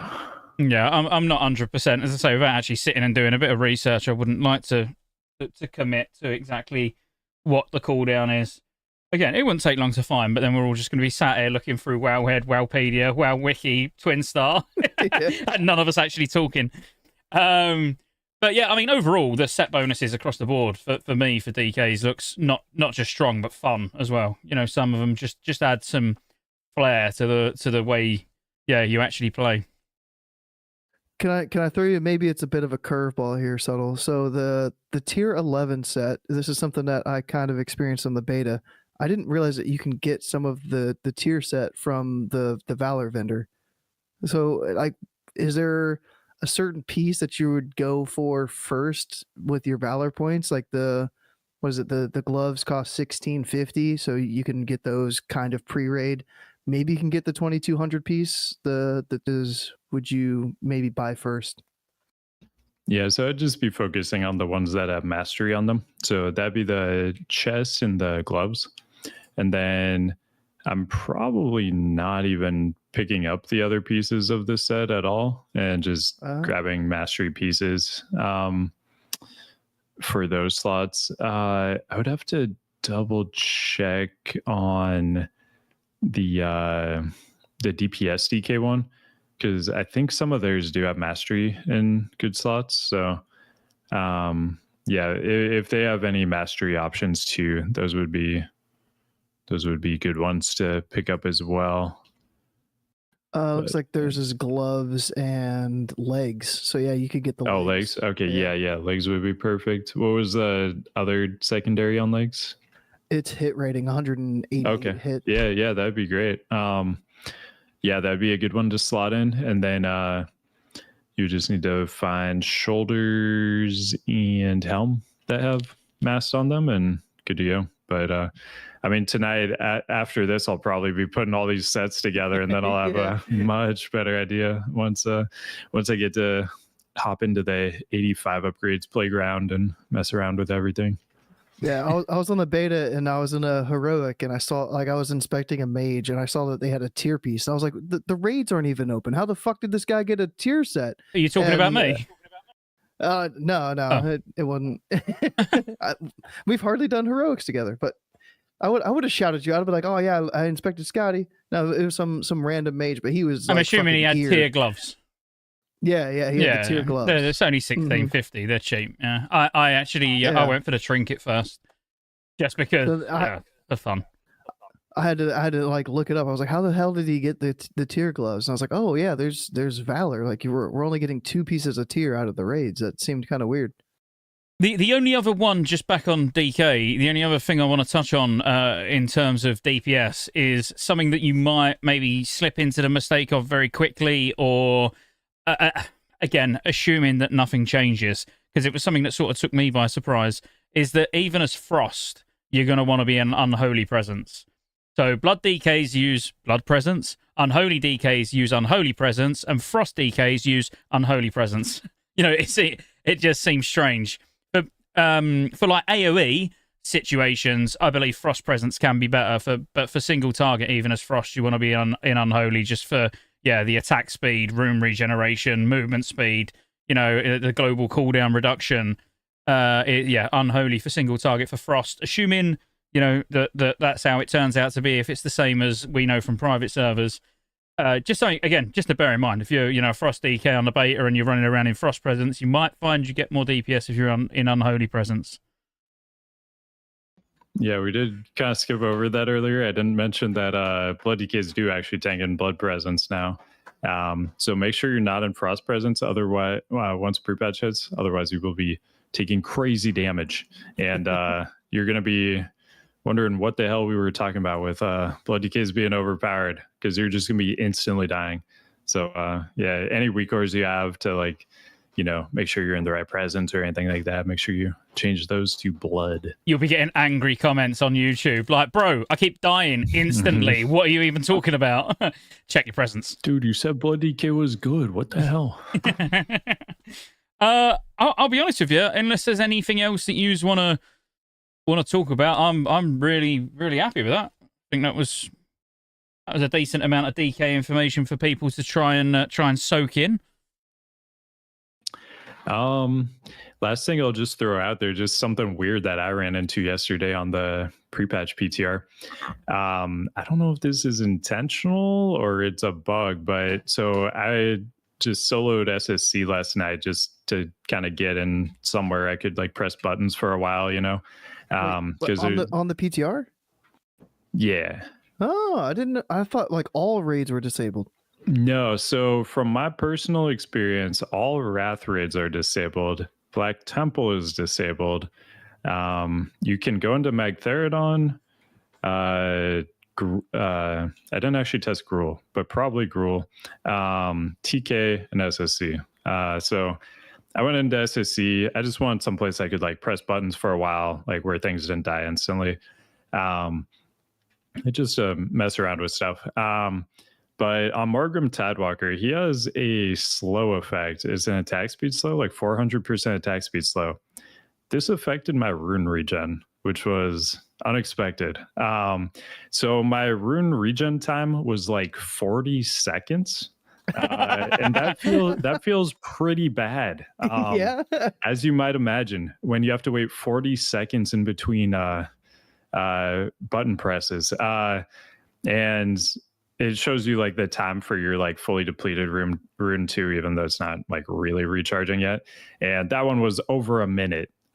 So like I don't know, because like things like berserking, like the troll racial, like, you know, they benefit your rune regen in a positive way. That decrease the regen time on your runes. And this is an attack speed slow, like similar to berserking. So I don't know if this is just like a really unfortunate, you know, other side of the sword here, or if it's a bug. But yeah, you may run into some issues where you get an attack speed slow on you, and your runes take a very, very long time to regen. So something to watch out for. Yeah, I wouldn't like to say whether that's a bug or not. I mean, if it's decreasing your attack speed, that should actually be your attack speed and haste are completely different, aren't they? So yeah, that's a weird one. But yeah, like berserking the troll racial, it does like, you know, positively impact it. And it like the troll racial isn't haste, it's attack speed and cast speed. So yeah, I don't know. I believe Bloodlust works the same way too. It's like attack speed and cast speed, and it also, I believe, reduces your rune regen, or increases rune regen speed, but I hope you reported it. I hope you reported it, because you don't want that sort of inconvenience as a blood tank, mate. Yeah, you really don't. Yeah, I couldn't even believe what I was seeing. 40-second rune regen times. That's mental. Good. Did you still kill it? Yeah, I was gonna ask. I did. Yeah, I just had to adapt a little bit. So like he has a short cast time for it, so you can like AMS before he casts it, and it prevents the debuff from even going on you. And he doesn't cast it too frequently, so a lot of the times you have AMS for it. So once I kind of got into that rhythm, it went much quicker. But it was a shock at first, to say the least. Yeah, I can imagine. And just to answer the comment that I pinned on screen, any good recommendations for people doing content on feral tanks? I know Go's already answered, but I would say Bear Beast, yes, absolutely. And I'm assuming Table Slam's going to start doing content on feral tanks if he hasn't started already. I've not personally seen an upload of his pop up about Cata feral tanks, but he may have started. But I'd say, yeah, absolutely. Bear Beast, Table Slam. I know Table will start doing Cata feral content at some point, probably when the pre-patch hits. So, both of them, good resources. I know they're both playing SOD a lot right now, so it might be. Oh, I take it back. Don't watch either of them. Patch and stuff. No. Just wait till Subtle starts doing feral tank videos. There's no point watching. Don't watch those two sod scrubs. Like, come on. After he gets done with his 9 DKs, yeah, the Subtle's gonna go to the feral next. Feral is on my list. It is definitely. I'm not gonna lie, it's the bottom of my list, but it is on the list. So if we get through the blood DK stuff, we get through the prop eye stuff, get through the Pro Warrior, there will be some feral stuff, but no promises right now. But it may come. It may come. And enhanced tanking is over top of that as well, right? Enhanced tanking. There's some theory crafting going on. So sure, yeah, let's throw it in there too. Yeah, just anything tanking. You go and watch Subtle. You know, simple as that. Anything else? Oh, I think I'm happy. Yeah, I've been throwing some weird things around there the whole show, so I think I've covered everything I wanted to get out there. Cool. Well, the plans for just for the next episode, we're going to try. We're not going to make any promises right now, just because we don't know if we're going to be able to get the people that we want, depending on schedules and all that. But we're going to try and do like a pre-patch episode on Monday, where it will be very much like news, you know, bit of hype before, you know, the night before pre-patch launches.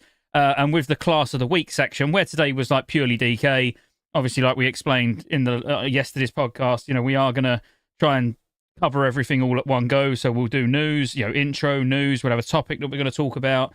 and a class of the week.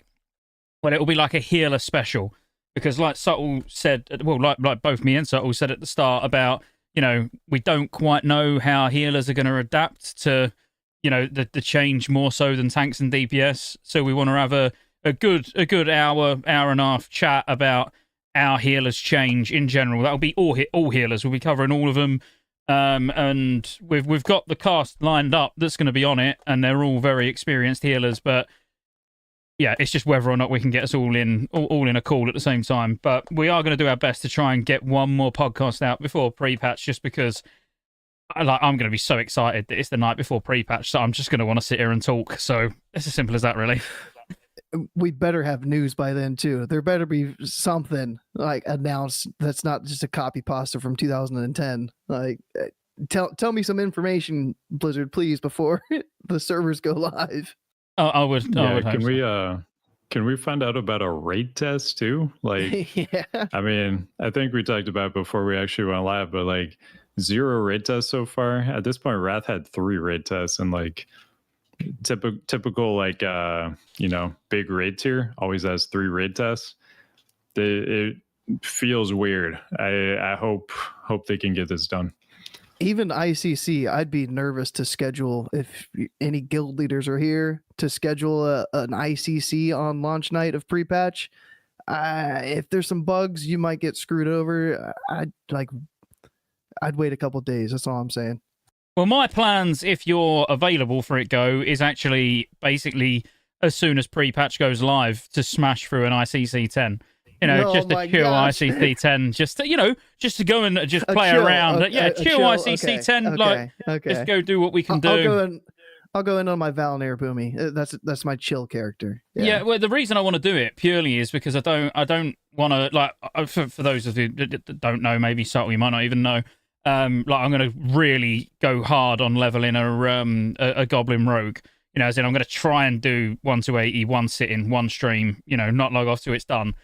But because I want to do that, I kind of don't want to go as soon as pre-patch goes live, create a Goblin, because the place is going to be a shit show. So it's like I want to do another few bits first, let it die down a little bit, and then go, right, it's Goblin time. It's Goblin time. I need that in macros. Oh, fucking hell. Yes. But yeah, you know what I'm saying. So cool. Subtle, thanks for coming on again. It'll be great to get you on again. I think you're going to be a regular at this point. Once we've maybe at some point between pre-patch and launch, we just get back together and have a talk about, how has pre-patch been for the tanks.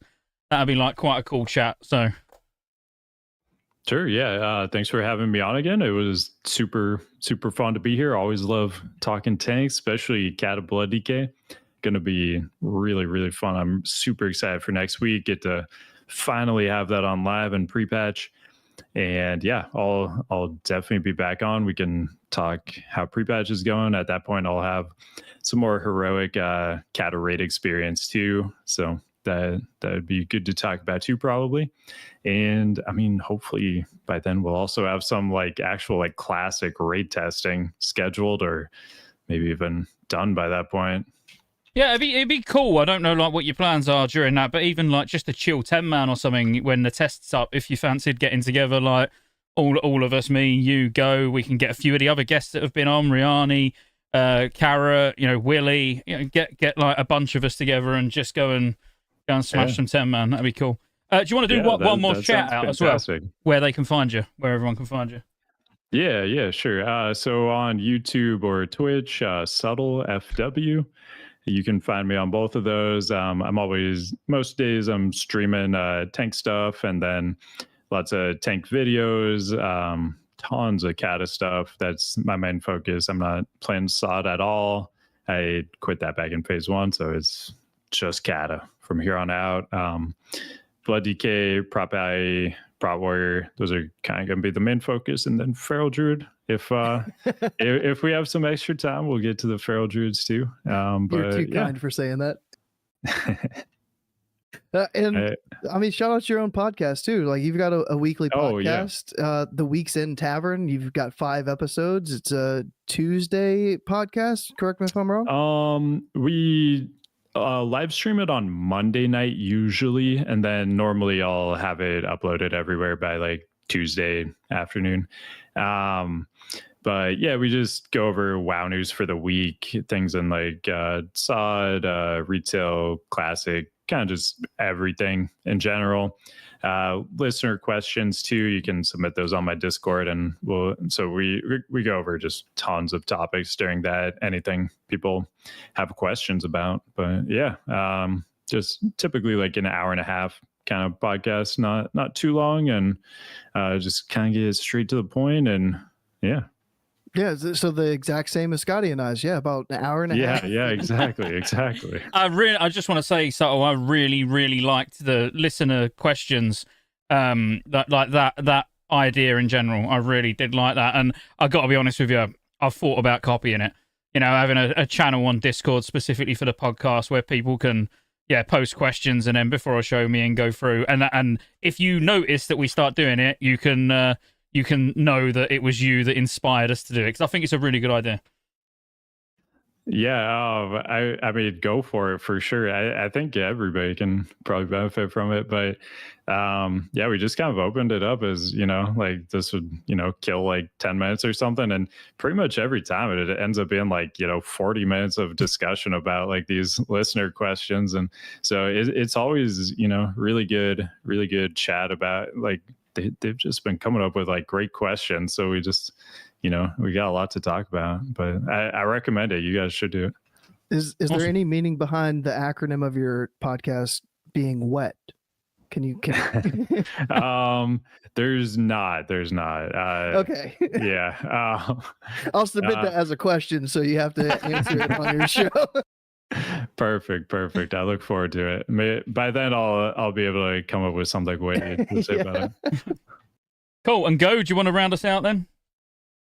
Yeah, you can find me. I've been streaming on Twitch a lot this past week. If you're interested in any balanced druid stuff, I'm dropping mushrooms and heroics on the Cata beta. It's really fun for me to see, so it might be fun for you to see too. I'm going to be on the 60upgrades.com/Cata tonight after we end the show, building my pre-raid set, building my phase 1 set, if it's all working properly. And I also stream and do balanced druid stuff on YouTube as well. So Classic Go, ClassickGho on both of those. Cool. So again, thank you both for being here. Thank you to everyone who's watched all the way through the VOD or sat all the way through the live stream, or no matter how much you've caught of it, we really appreciate it. Thank you for any super chats that have gone out as well. Again, always appreciate super chats. Any super thanks on the videos. We don't see many of those. But, it's a great way, again, to ask questions. If you ask a question in a super thanks on the video, trust me, that question will be in on the next episode, no matter what you say. But preferably something that's going to be funny, where I can take the piss out of Go. That's always an ideal start to any episode. You were doing so good, Scotty. I was like, yeah, this man's he's cooking right now. And you had to throw me under the bus. Sorry, man. But no, overall, absolutely amazing. If we don't happen to do a podcast on Monday, I wish you all good luck in the pre-patch. Let's hope that everything is ready and our concerns about it are not actually going to sort of cause us any harm in the first days of the pre-patch, but time will tell. There was something else I wanted to say as well, but I can't remember what. Oh, and someone asked earlier if we're all going to be streaming our pre-patch and Cata gameplay on YouTube. I'd need to find it. Are you guys putting your Cata raid streams here or only on Twitch? So Matty, I only stream on Kick. I'm the weird one out of us all. I only stream kick.com/Scottejaye. Always having a good laugh, few beers, doing everything classic content except for Season of Discovery. Whereas these boys are on Twitch, the better platform. But I'm happy on Kick. I'm on YouTube too. Yeah, I dabble in YouTube and Twitch now. I tried Kick. Kick just wasn't feeling. I gave it like the 1 year test, but I didn't really give it a fair test, so I went back to Twitch. That's fair. Cool. All right. Well, thanks, guys. I'll send us off, and everybody have a lovely evening.